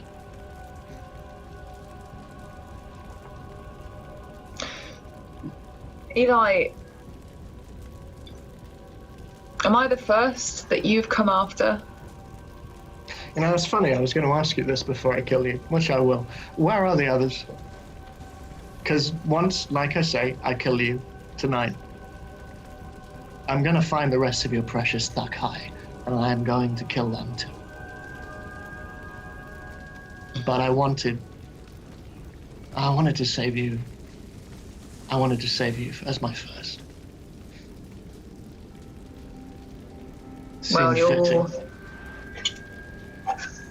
you'll be bitterly disappointed to hear that killing me won't have any effect, because I don't know where they are. I left that life behind a long time ago. Not long after you. So what, you're looking for salvation now? Is that it? I'm not looking for salvation. It's not who I am. Ari.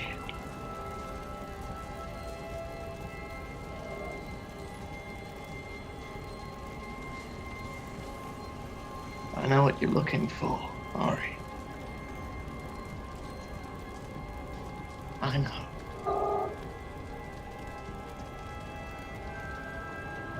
What do you mean you know what I'm looking for? You've seen it, haven't you? You've seen it. That tree on a mountaintop, you were looking for it. I know, I've seen it too. How do you know about the tree? I see it, it comes to me at night. Comes to me when I'm sleeping. It doesn't happen a lot, but I see it and I can sense you there. And you'll never find it. You can't. Why? It's not for you. I know that, and I don't even know what it means, but I know it's not for you.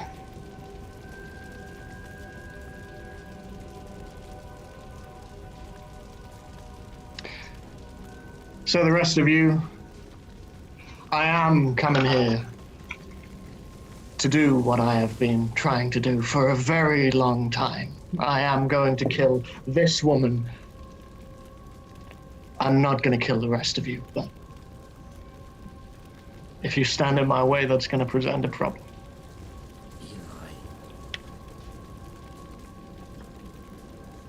Eli. I know what it's like to carry a fire in your chest. Like you are. You want it to burn everything and everyone that ever hurt you. But the problem is that if you burn it all down, all that you're left with is coal sitting in your heart.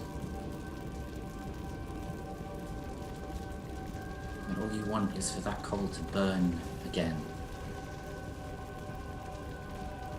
But the only way you can make it do that is to find someone else that hurt you. Again, and again, and again. Until the only thing that's left is the fact that you've become everything you hated. Don't become that. Make a persuasion check.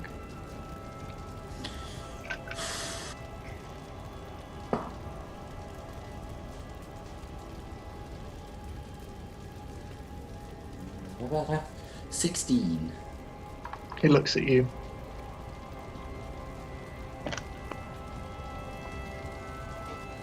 Who's the girl? She makes a pretty convincing argument. But, little one, you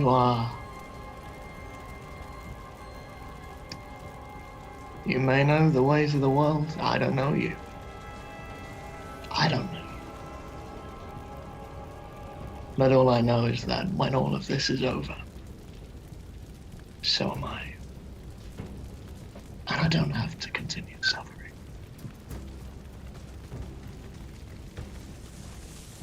That's the truth of it. You can end this without ever having to raise a hand, Eli. It doesn't have to go this way.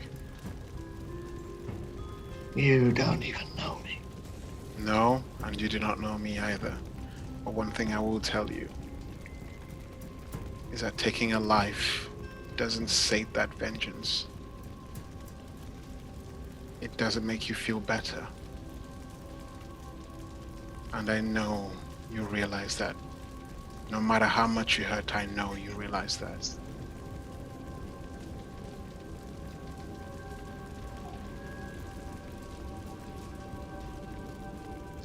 So what are we going to do? We're just going to sit around the fire? Is that what you're thinking? We'll talk about this.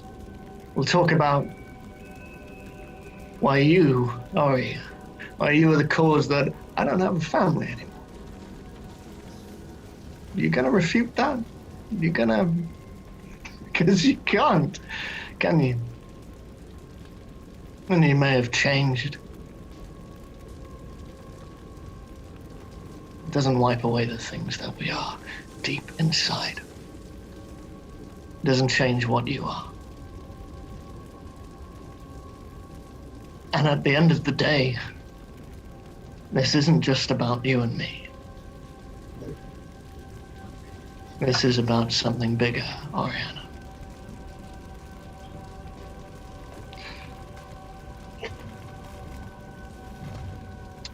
So, and he takes out his blades. Thank you for trying to sympathize.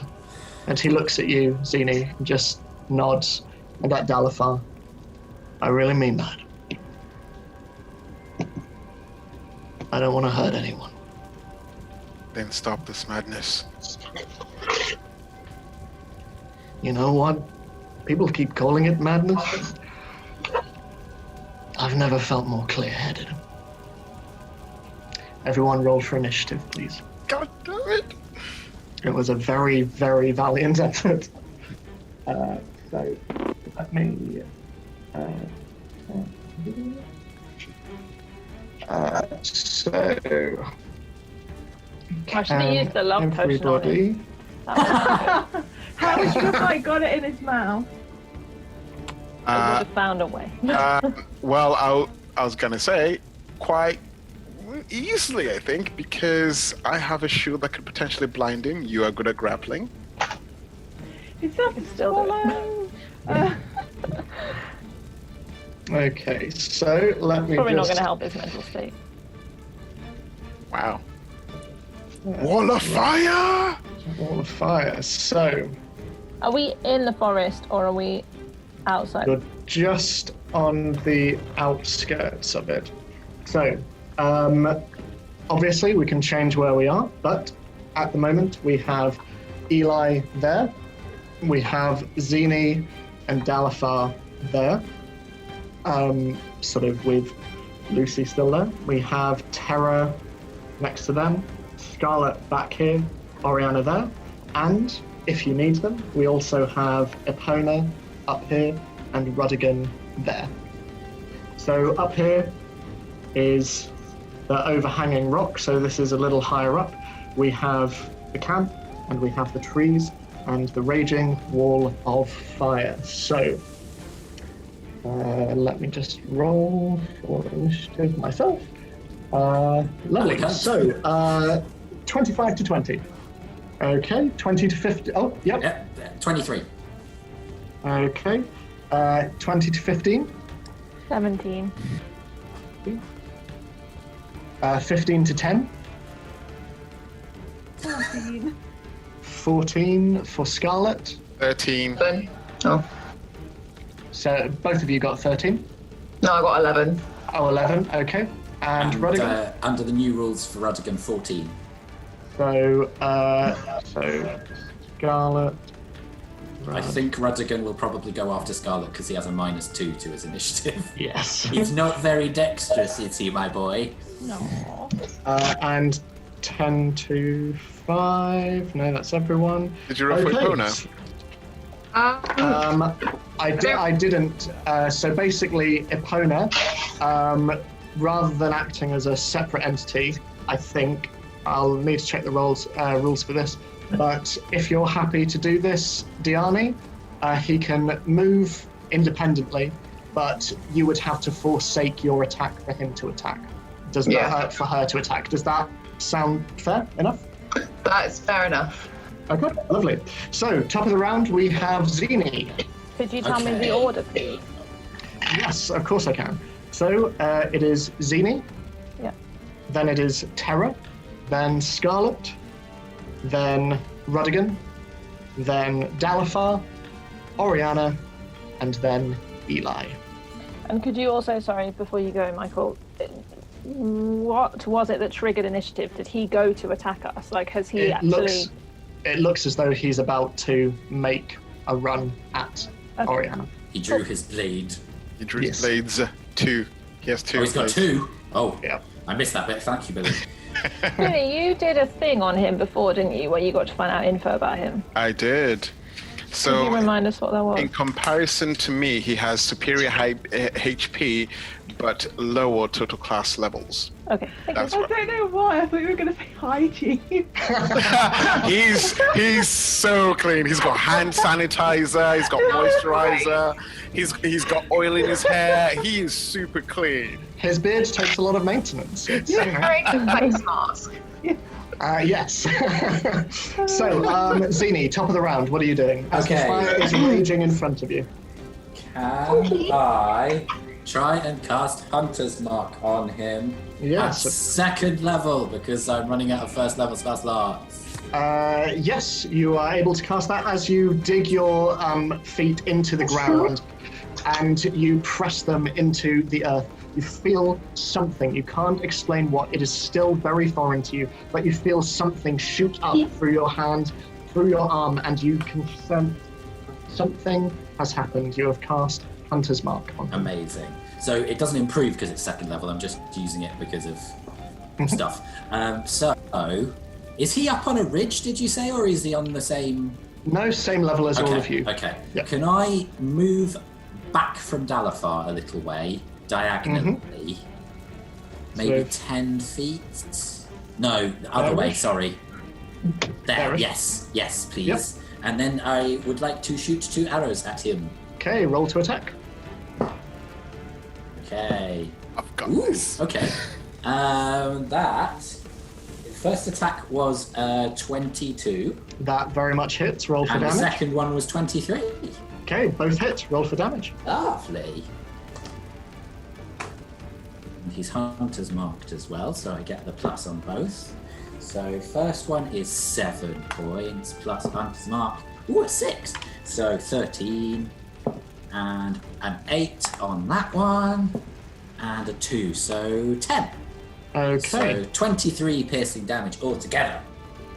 Lovely. So you watch as Zini, sort of looking at Dalifar and nodding, just slowly makes her way back, sort of making her way through the snow, and just with a quick motion, just brings out 2 arrows. 1, 2, boof, boof, and both of them just hit Eli. You see that while it definitely does damage, he seems unfazed by it. He just looks at them and kind of gives a bit of a smirk and continues readying his blades. Is there anything else you want to do on your turn? Can I just... Did that mean that it did less damage than I expected it to, or... No, it does the damage you're expecting. Got it, He just doesn't care. Yeah. Cool. Yeah. Okay, that's fun. Okay. That's all I'm doing. That's all I can do. So, Tara, you'll go.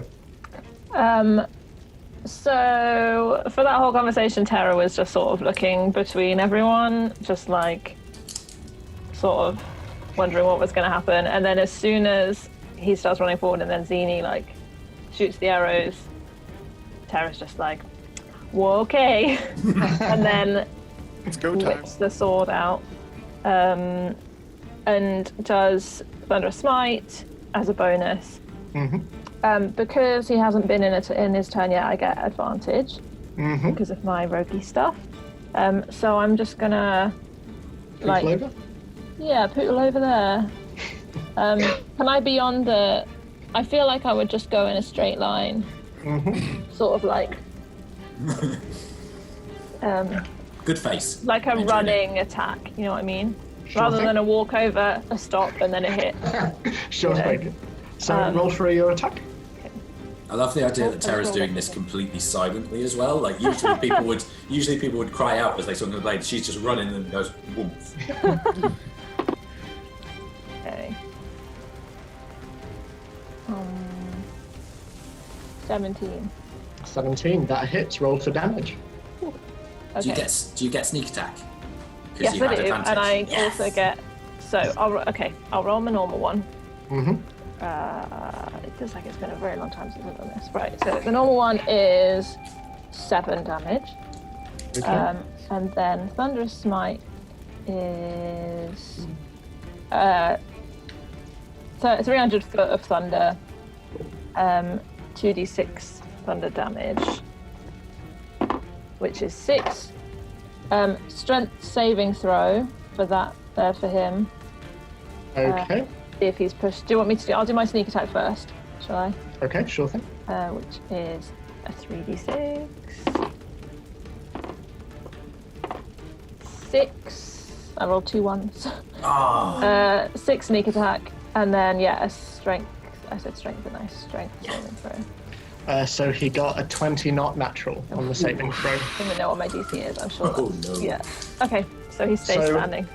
Looking between everyone, you just bring your hand over your shimmering blade and it just seems to rumble, and the ground around everyone, you feel the earth slightly sort of shake a bit, even under the snow, as Terra just runs forward and just with a quick swish just brings it down into him, and it sort of very much connects with his ribcage, and you see even he just sort of, as this shockwave flies out, his cloak is flying back, his beard and his hair is flying, but he remains surprisingly still. And he sort of looks at you with an air of confusion and just sort of, frowns a little bit. But other than that... Do I get a sense of, like, if he's unfazed because he's just a cool dude? Or, like, is there something else going on? Make an insight check, I'd say. You know those cool dudes on the battlefield. I thought that was us. Oh, I'm sorry, it's not. Yeah. Oh, it's just 12. 12. It's hard to tell. He has taken quite a bit of damage, even just from the two of you, and it is surprising he's not reacting more, it has to be said. Okay. I'm gonna just look over it. I can see Zini, right? Look over at Zini, who's also done damage, and just do like a little kind of, interesting. Yeah, I'm just holding the bow, staring at Terra and being like, So, Scarlet, it is your go. I see all of this happening. I look do to Oriana. Yeah, I do nothing. I have my turn. And run. No, I don't do that. I just turn and walk into the forest. He said I could go. I could find another party who needs a chef. Wow.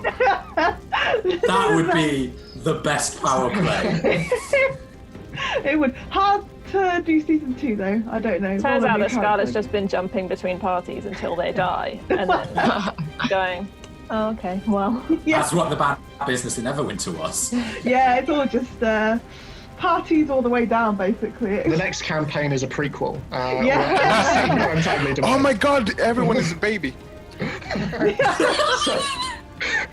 So Scarlett, what are you doing on your turn? I look at Oriana and I say, looks like he's slightly tougher than he looks. And I would like to cast Haste on Oriana. Okay. Which is a very nice spell. So, your speed is doubled. You have a +2 bonus to your AC. You have an advantage on dex saving throws. And you gain an additional action on each of your turns. What? Every single time? Yes. For a minute. Holy heck!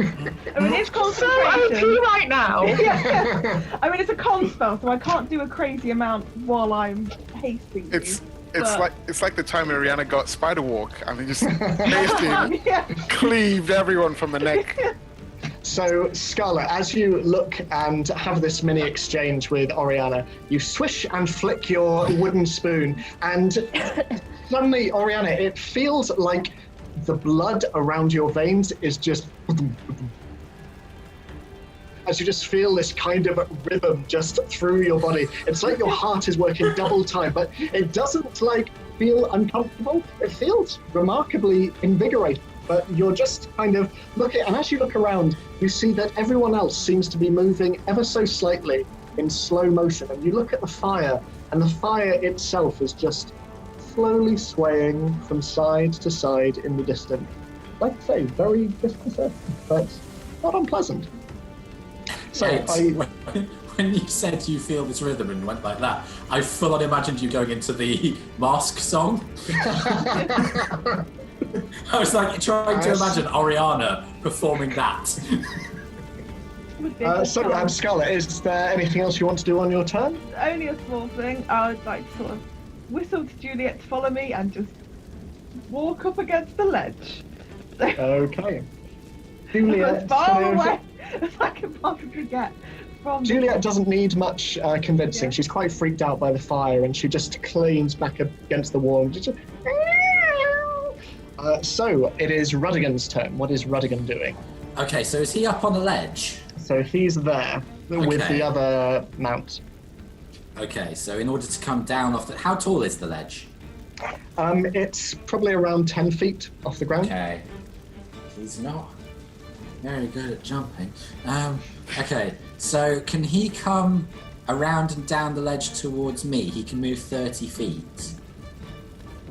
You'll be able to get there? Yeah. And right then, next to you? Yeah, and then does he have a through line on Eli or not because of Terra? Not really. Terra would be in his way, Got it. unfortunately. Okay. So can he use a dash then to move beyond Dalafar diagonally? Other way. Almost off the map, but not quite. Around 20 feet away from Eli. Yep. There's kind of a little bit of a tree in between, but that shouldn't present a problem. Okay, that's fine. That's his turn, because all he can do is do the dash. Okay, so Dalafar, your turn. Sorry. Okay. I am going to do all of the things. So so first of all, I'd like to put action surge. Sure thing. So I get two rounds of attack, I believe, 2 sets of actions. And okay, that's the first thing. I would like to move up to him on the nearer side of him, closest to me. Yeah. Okay. And I would like to attack him, please. Okay, go for it. Make all of your attacks. I'd like it to be known that Terra nods at him in a kind of, yes, we've got our formation again. way. On top of that, what I'd like to do is use one of my maneuvers. Okay. Okay, I'm going to try and use... okay, so only when I hit a creature with weapon attack. Okay, I'll attack first. Okay. That is plus 8. That is 17. That hits. Roll the damage. Ed's just like, well, okay. You said it's a +8. I was like, okay, yeah, here we go. Okay, 17. James Corden reference. I will use one of my superior die, of which I have 5. And when you hit a creature with a weapon attack, I'm going to use disarming attack. When you hit a creature with a weapon attack, you can expend one superior die to attempt to disarm the target, forcing it to drop one item of your choice that it's holding, one of the blades. Okay, sure thing. And I add the superior die to the attack's damage roll, and you must make a strength saving throw. Okay. You need to specify which hand because I'll be on his right, so it'll be in his right hand. So you notice of the 2 blades he's holding, one is a fairly ornate looking dagger. It's certainly well preserved. The other one seems to have a kind of like, for lack of a better word, a mist rising off of it. It's very unnatural, but that is the one that is closest to you. That is the one I will go for, please. Okay, so roll your damage. So damage is a D8, so I've got to roll the D8 as well, 2 D8s. Oh, wow. Okay, so the D8 for damage is 8 plus 13. And 7 on the superior die, so that's 20 damage, and you must make a strength saving throw. Okay. So he's made the saving throw. It's 26 for his strength saving. Damn it! Whoa! Oh no! But I still add the damage to my the superior die to my damage, so that is a 20 damage. Yep. No, that's absolutely fine. I bet the dagger gets in bonuses to strength saving throws or something. So as you run forward, as you see the snow all around, kind of in a perfect sphere around where Terra and Eli now stand, blow back, you run through it, the blizzard sort of sticking against your beard as you run forward with your axe, and with an almighty, you slam it into the side of him, and you see his grip loosen a little bit on his sword before he just looks back at you and just gives a little okay. Anything else you want to do? I've got 3 more attacks. Yes, of course you do. Of course you do. Go. I will attack again. Okay. And save something for Oriana to do. Yeah, why not? 21. That is a 21 dead. Yeah. That hits, yeah. Okay, and I will expend another superior die for another disarming attack, please. Okay. So the damage on the D8 is a 2 plus 5, that's 7. Plus 2, that's 9. And you must make another strength saving throw, please. Okay. So is it just against my strength? It's there should be. That's a good question. Actually. It should be your defense class. Yeah. I mean, I'll tell you now. It's 27. So. Oh my god. Yeah, but I'm not sure. But yeah, if you want to check that, I don't have the player's handbook to hand. It's a 9 damage. It's 8 plus. It's 8 plus your proficiency plus your strength. Yeah. So it would be at this stage 8 plus proficiency, 16? which is. Which will be 3. Yeah, my proficiency. So it's 8 plus 8, because your strength is plus 5. Yes. Proficiency is plus 3, so it's 8 plus 8, so it would be 16. 16. So gotcha. So he annihilates your defense class, unfortunately. Quite a bit. Okay. For now, he might have your other 2 attacks. Yep. Okay, and on this occasion, I will go for another one. So that's 2 superior to die gun, and second attack. So I will do the same again, disarming attack on the same hand. Okay. That is a 8 plus 13. 13. That just hits. Okay, I will expend another superior to die. So I have 2 left. Okay, I'll roll for damage first. That's not great. That's 6. And it's an 8, so that is 14 altogether. Okay, let me Against a maths. 16 DC. Yeah, okay. And that's a 25 strength saving throw as well. Frickin' frick! Sorry, I'm so Change sorry. dice, Ed. I would. I'm just hacking away at his hand. So roll for your final attack.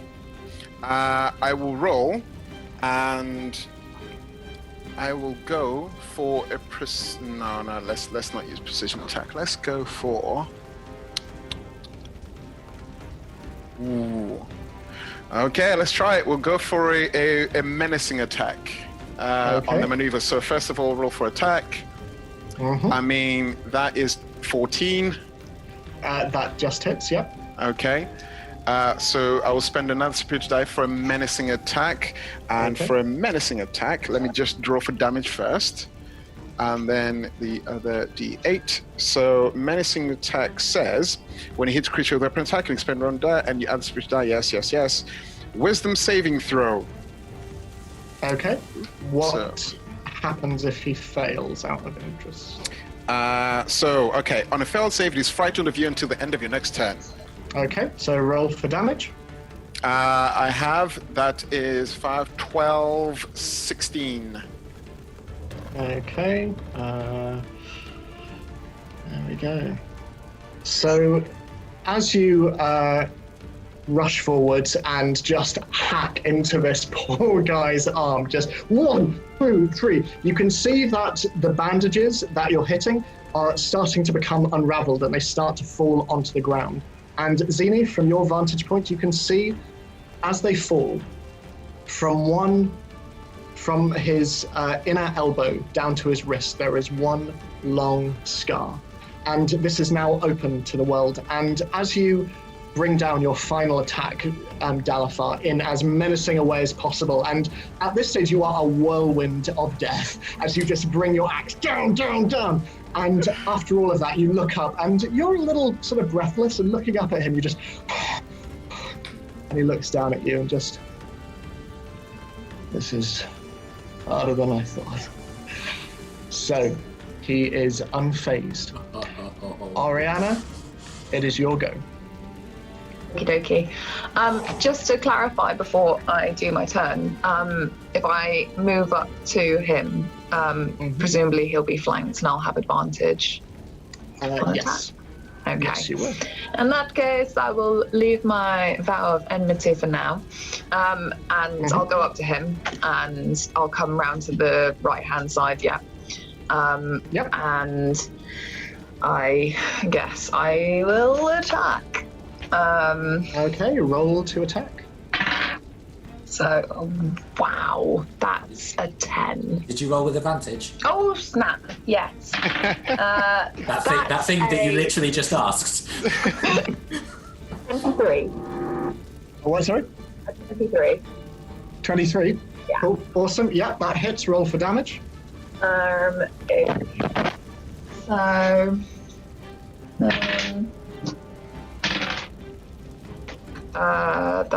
is 11. 11, okay. And then I'll make a second attack and I'll use Thunderous Smite as an attack.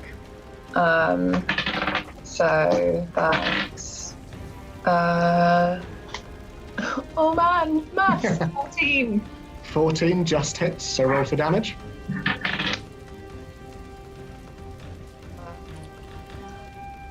So that's 10 slashing. No, wait, it won't be slashing, will it? It will be bludgeoning. With your big old and piece. then the Thunderous Smite will be 9 thunder damage. 9 thunder damage. Okay. And then I will use my extra attack to make another attack. And that's 20. 20, that hits. Roll for damage.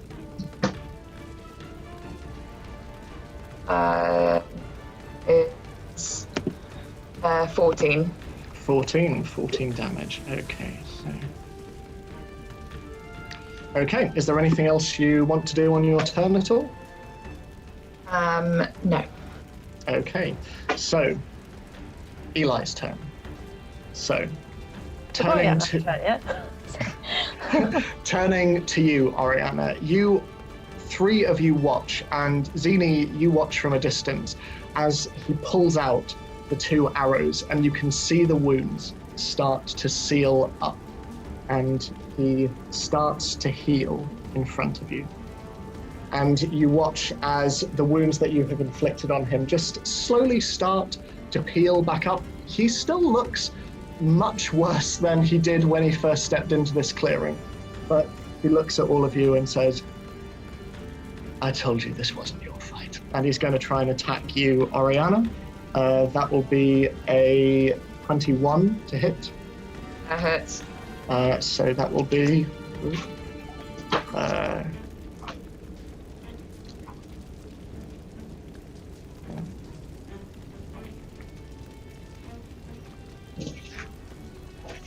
33 points of slashing damage for you. Okie dokie. And he's going to try and attack you again. That's a 10, so that doesn't hit. And as he goes for his second attack, this time with the dagger, you all watch as the blade in his hand, the smoking one, slowly starts to envelop his arm and go up over to his shoulder, and he blinks out of existence. Here, just within eyesight of Scarlet, and he looks towards her and then back at Oriana. It is now the top of the turn. Zini, your go. Okay, couple of questions. Yes. Firstly, how's he looking now? Obviously, he's healed a bit, but... He's looking pretty rough, it has to be said. Okay. He's looking pretty rough. Okay. Second question. Am I able to tell that Scarlet cast haste on Oriana? Because she didn't move as far, but she did do an extra attack? And I have seen her cast haste before. I would say, like, even though she didn't move her full, you can still see the speed with which she's moving. You've seen Oriana run. You've not seen Oriana run quite like this, I think. Okay. So I briefly look in my pack at the potion of speed that I've got, then look at Eli and think, not yet. And close the bag and then just shoot him twice again. Okay, so roll to attack. No. That was a 9. Okay. That one's better though. You should give Oriana the potion and then she'd be like really fast. No, doesn't work that way. The second one's a 22 though, so that does hit. That hits, so roll for damage. That's 5 on arrow, and then another 6 on the hunter's mark, so that's 11 damage altogether. Okay, lovely. So once again, you bring out an arrow and it flies past. You're sort of more distracted by how close in proximity he is to Scarlet, but sort of bringing yourself sort of back to reality, you take the other arrow and just let it loose. And once again, it just hits him in the chest. He seems, again, entirely unfazed by all of this. Okay, can I use my movement to go up onto the ridge above Scarlet? Can I get that far? Yeah, absolutely. Cool. Kind of in a cover shoots kind of idea, hopefully. So running up the rocks, you sort of scramble up, and you are sort of reminded once again how much more natural this environment is than the roofs and buildings you were climbing back in Baldur's Gate. And as you scramble up, you just bring your bow down once more in preparation. So Terra, it's your go. What are you doing? So I look over at where he's gone, and I'm just like, okay. And then I'm going to do exactly the same thing. I'm going to cast Thunderous Smite as I run towards him. Okay, if it ain't right. If possible, 1, 2, 3, 4. If possible, I'd like to hit him from what's the top of the screen from here, like on his, I don't know which way he's facing, on my right. so that if Thunderous Smite works and he is moved towards the fire. The campfire? I mean, that works too, but I meant the wall of fire. Yeah, so. Oh, like Yeah. I mean, yeah. Does that work? Sure. Yeah, no, that works. I mean, probably he has ridiculous strength, but yeah. It's worth a shot. It's always worth a shot. He's one bad roll away from being in a wall of fire.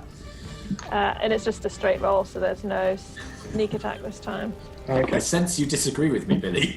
No, I was saying my mic was muted, but I was Dalifar is very angry that his strength has been prevailing. I'm just saying. Oh. 23. 23, that hits. Roll for damage. So the normal damage, that's I rolled a 1, so that's 4. And then Thunderous Smite is 2d6. And one of those was a 1, so that's 6. 6, okay. And then it's a strength save. He is looking particularly rough at this moment, it has to be said. And strength saving throw, was that? 26, I'm afraid. Sorry. Is there anything else you want to do at all? No, I don't think I can. I've used up all my stuff. Okay, so Scarlet, your go. As Terra has rushed in and sort of, once again, this almighty has ricocheted throughout the clearing. And you can see that what little snow is still on the trees is starting to fall all around as these blasts keep booming throughout the clearing. But she is between you and Eli now. I keep getting in the way. I'm sorry. Both goes. I'm like literally standing right in the way of everyone. I mean, I don't mind. The more people in between us, the better, to be honest. Because you know what never misses? Magic missile. Magic missile. And also requires no concentration. Yeah, magic missile. So, I think I am going to cast it at a 4th level, which means I get 6 darts of 1d4 plus 1. So, hold on. Its reaction was priceless. It's like, oh, okay. I guess this is happening now. All that. Maybe I'll just add 20 more hit points to him. I don't know. 21. So, 21, yes. That's just, yeah. So, No words. Yeah. You all watch as from behind Terra, darts just... Oh. I think my internet's playing up. Oh, we can still hear you. We can still hear you. We can still see you. Yeah, we're good. Never mind then. In that case, from behind Terra, you see these darts just arc out and just... And you can see bits of his cloak and scarf just tear apart in the snow. And he just looks over at Scarlet and kind of frowning, just falls to the ground. We're still in initiative, but he is out for the count, so it's Rudigan's go. What are you doing? Was that 21 the attack roll or the damage roll? Damage. Oh, it was Magic missile never misses. Oh, I see. So you don't even have to roll. Yeah. It's a great spell. It's OP, maybe. I just do the damage. That's it. Well, the thing is with Magic Missile is it's only 1d4 and it uses up a spell slot. So there's some spells which could conceivably do more damage, but have like a saving throw, or the spell attack also can miss. So Magic Missile is like. So Rudigan's turn. What's Rudigan doing? How far away is Rudigan from Eli? It's 30 feet. Okay, can he go the 30 feet? But he's not going to attack, he's not going to charge. Okay. He's just going to maybe snuffle him a bit. Mm-hmm. And then can he hold his action until Oriana is nearby, at which point he will help her. Okay. With whatever she tries to do, thus giving her advantage in that action. Not a problem. So Rudigan comes over and very warily stands over the very prone body of Eli. So, Dalifar, it's your go. What are you I doing? really hope the thing she tries to do is something that rhinos can't help with. Or like could. You but, shut up! You know, like just tries to persuade him and then we have to be like, how does he help? I've barely been able to use him this entire campaign. He's gonna help, damn it. Okay, Everybody so kept Dalifar, getting in the way of his charging. It did it. I can move 25 feet. I don't think that's enough, is it? yeah, it is. 25 feet. Yeah, you can get them. Getting there, can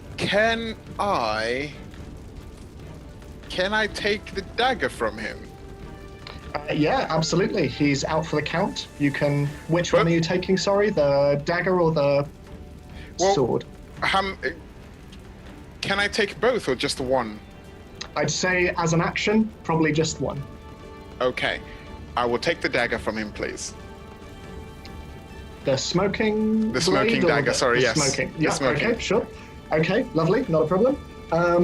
Okay. So that's your turn. Are you doing anything else with this at all? I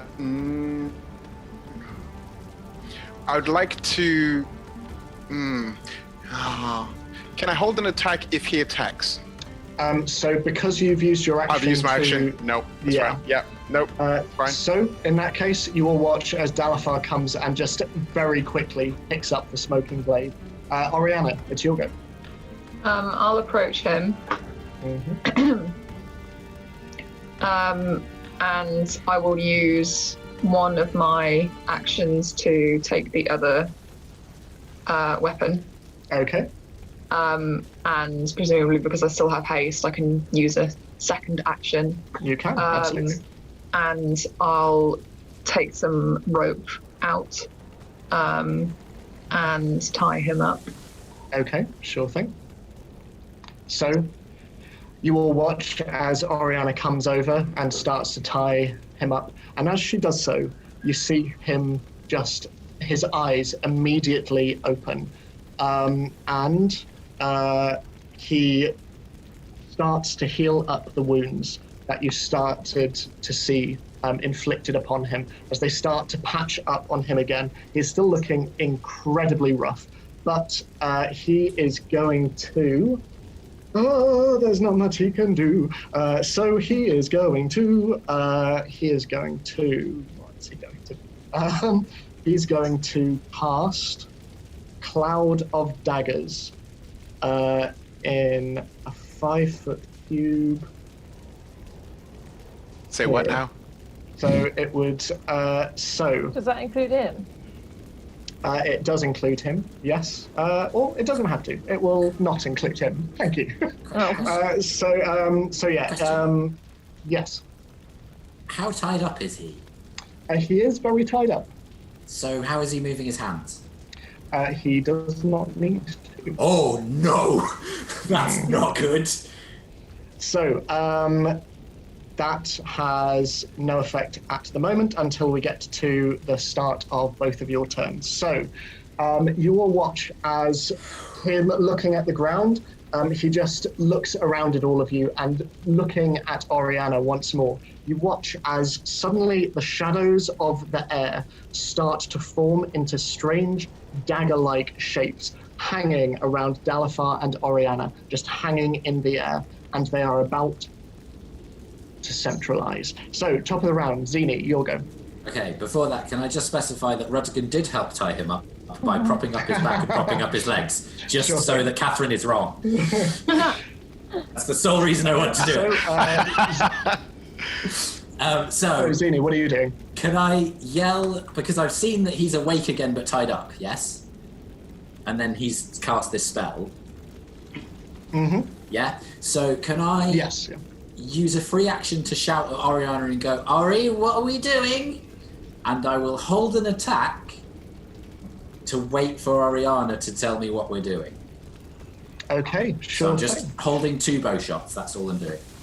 Okay, so Terra, your go. What are you doing? Yeah. Well, now I have to decide. I passed the buck. You can also hold your turn. Can I? Well, I'm just going to try and knock him out again, but I'll use the butt of my sword. Okay, make an attack action at advantage because he's prone. Does that count as an improvised weapon if it's the butt? I'd say so. The butt counts as an improvised weapon. Excellent. Yeah. So I'll do that, and then I'm gonna bonus action grapple. I mean, he's on the floor, but like I'm just basically extra trying to make sure he doesn't move around. Extra grappling. And he's on the floor, so hopefully that's advantage. 19. 19. Yep, that hits. Roll for damage. And then I also get a sneak attack, which is good because I rolled a 1. So that's 4 normal.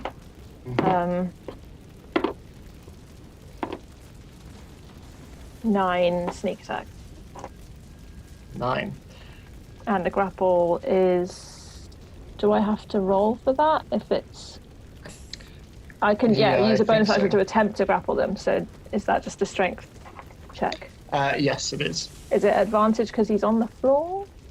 It is, yes. Oh, I I thought believe that was it's a natural contested 20. as well. Strength or athletics? Strength. Okay. 21. He got a 28, I'm afraid. Sorry. I feel like he just has a plus 20. You're able to bring the butt of your sword down, and it impacts on his head, and he's on the edge again. Can I also see does he seem to have anything on, like magical rings or something like that? Make a perception check for me. Natural 1. Natural 1. Not as far as you can see. No. Okay. So, Scarlet, it's your go. Great. Just loving this.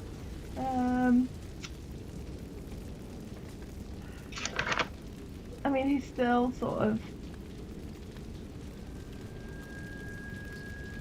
I mean, he's still tied up and everything, isn't he? Yes, yeah. He's just healing.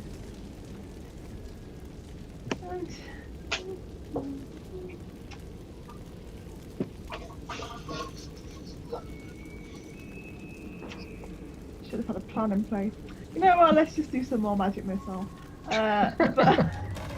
But I'll do it at 2nd level this time. I mean, I can absolutely tell you don't need to do that. I will do it at 1st level this time. I mean, it's not that much. You only 4 darts. Okay. Hopefully, if he goes unconscious, it means the dagger thing doesn't happen. It's 12. So, once again, and you all watch as the snow just flies up in sparks, and he is once again entirely out for the count. And the rather sinister-looking daggers hanging in the air disappear. He is once again completely unconscious on the ground. And are we still in initiative order, or...? I mean, I will say... because this is going to just probably continue in the same vein. So I will say over the next minute or so, he keeps on coming to, and once again there's another concerted effort, knock him out, and he keeps on going in and out and in and out, and you see wounds healing, but... Can we keep looking for magical items on him that might be helping with that? Yeah, if I'd like to as well.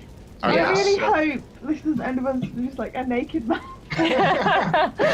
So I'd say make either a perception check or an arcana check. There's no point even adding anything. I would love 11 perception. I got 17. 17. 21 for arcana. So from your knowledge, Scarlet, there is nothing on his person that appears to be giving him the abilities that he has. Whatever they are innate. And whether he has control over them or not is another matter.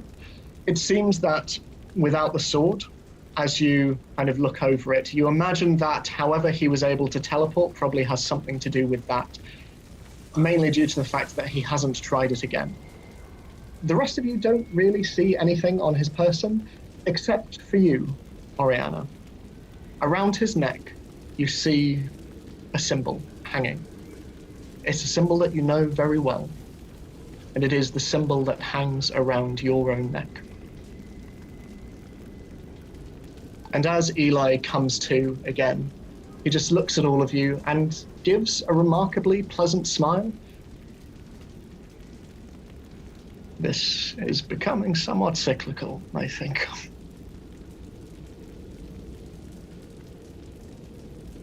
He looks at you, Oriana. I will not stop. I will not stop until I have revenged them. I hope you know that. Well, Eli, I'm not going to kill you, so we can just keep doing this.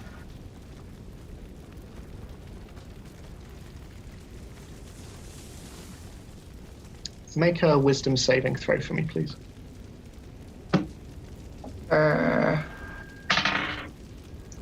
Wow. Natural one. As he looks at you, you suddenly look into his eyes and you see such pain and such rage and such hatred for you. And you are paralyzed with fear. Paralyzed, standing there, silent, for a minute.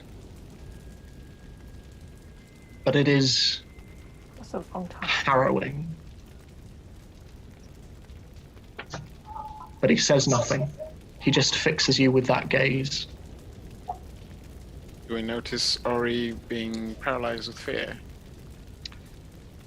I'd say that there is an uncomfortable silence for around a minute, and she does look visibly uncomfortable.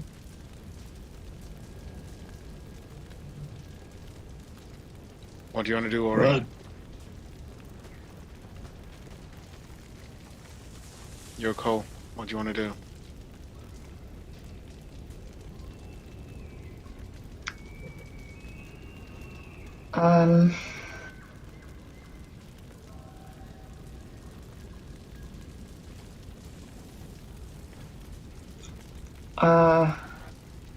I don't know.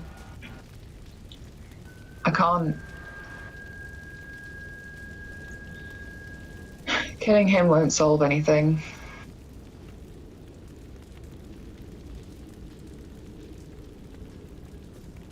And he won't listen to reason, so I don't know.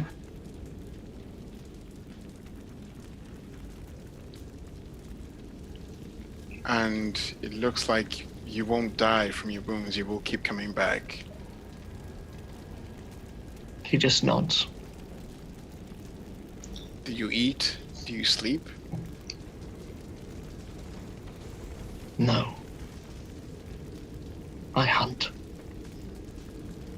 Sometimes I must rest. But I hunt. Well, Why do you have that symbol around your neck?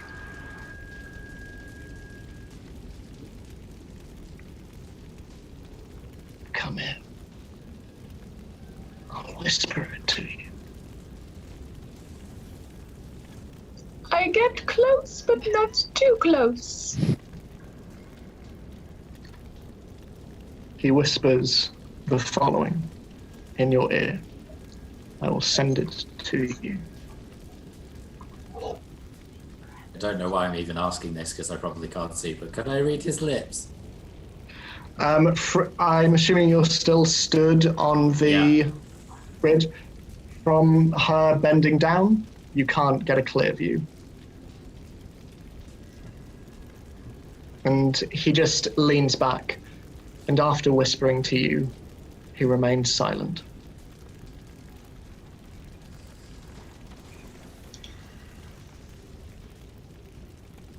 Why don't... How How do you heal? He just looks at you, doesn't say a word.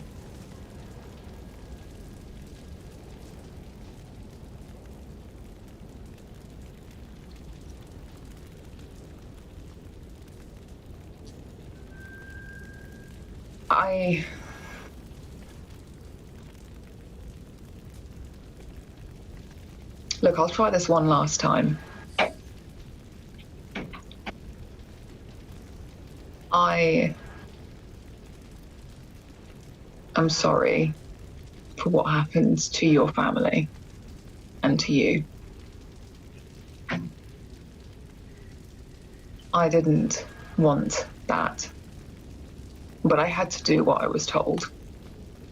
If you want to go after the people who deserve this, then I can give you their location.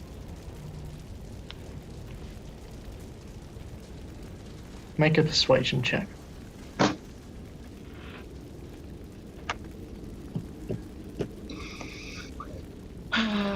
That's a 10. He looks at you. They'll get theirs. All of you will. Do you think that killing me will matter? Do you think that they'll care? Because they won't. And in the meantime, they will just continue doing what they did to your family to other families.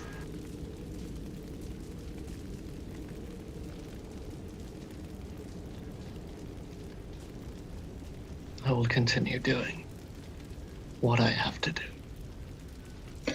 Well, then you're no better than them. Maybe.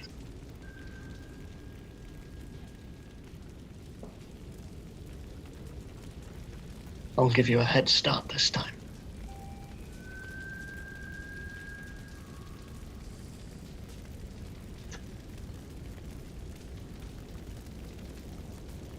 Okay. Let's go.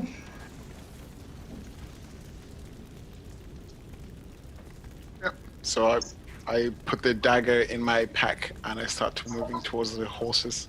Is the flame wall still there? It is still kindling, and it will be doing so for quite some time, you imagine. And the horses are on the ridge where Zini is? Yes, they are, next to Zini. Okay. I just go and prep my horse to go. Okay. Should we tie him to a tree or leave him here, or? We'll tie him. I know it probably won't work, but I'll give it a go anyway. Can I attempt to use command to make him sleep? Yep, so it's just a wisdom saving throw? Yeah. Is that right? That is 12. Oh my god, it succeeds! So walking over to him, speaking in that strange language that the others have heard you speak only a few times before, you whisper, "Eloise," and he falls unconscious in the snow. Nice.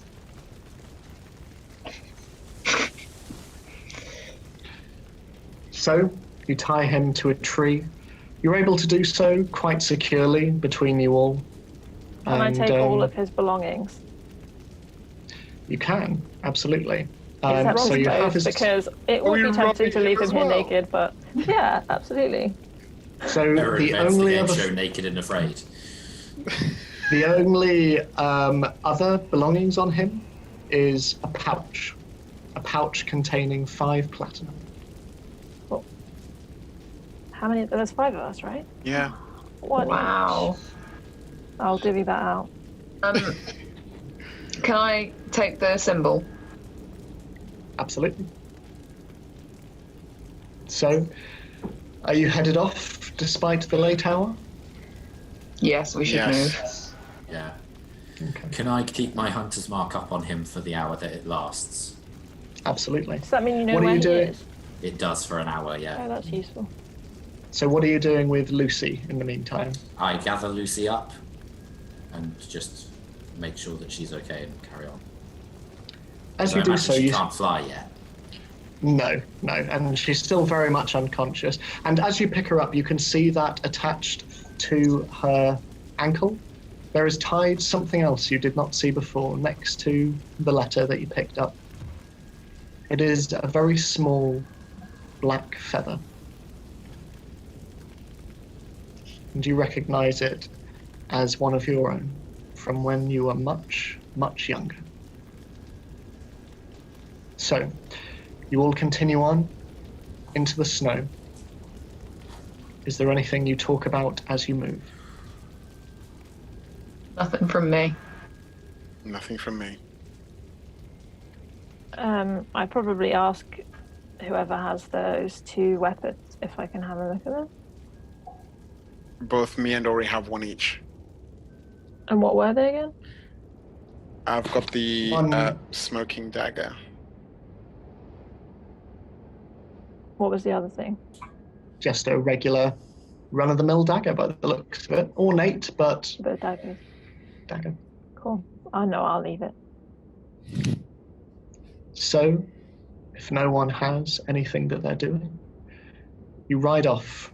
And for the duration of your ride, Zini, your hunter's mark does not move. It is quiet. And as you ride off into the night, the snow whipping all around you, Baldur's Gate now a far cry from where you are now, you ride north, into the snow, into the winter. And that is where we will end our episode and where we will end our very first season. Thank you very much. And thank you all for watching as well. This is, for us, only the beginning. We have lots of things planned. But first of all, thank you for joining us for our very first season. We are going to be back on August the 30th with the first episode of our season 2. For your birthday. We have some more thanks as well. Thank you, as always, to Graham Muir and Rory O'Sullivan for supporting us on Patreon. It means the world and it keeps us able to do what we do. Imogen Scoppy for our incredible character art. Thank you so much. To Jordan Dean for our ridiculous intro, and to Peter Flint for our incredible soundtrack. Thank you so much. As always, if you want to support us, drop us a like and subscribe. Click the bell icon to notify you when we have new episodes. Follow us on Twitter. Check out our Patreon. Even if you're not able to donate, sharing means the world and it helps us out a great deal. While we won't be back till the end of August with the main campaign, we will be working on some other stuff in the meantime. So keep your eyes peeled in the meantime for something altogether chillier. But we will see you soon. In the meantime, stay safe. We're not out of the woods yet, but we will see you on the other side of it. And in the meantime, love one another, and we'll see you all soon. Anyway, bye. We'll see you soon. Bye, everyone. Bye.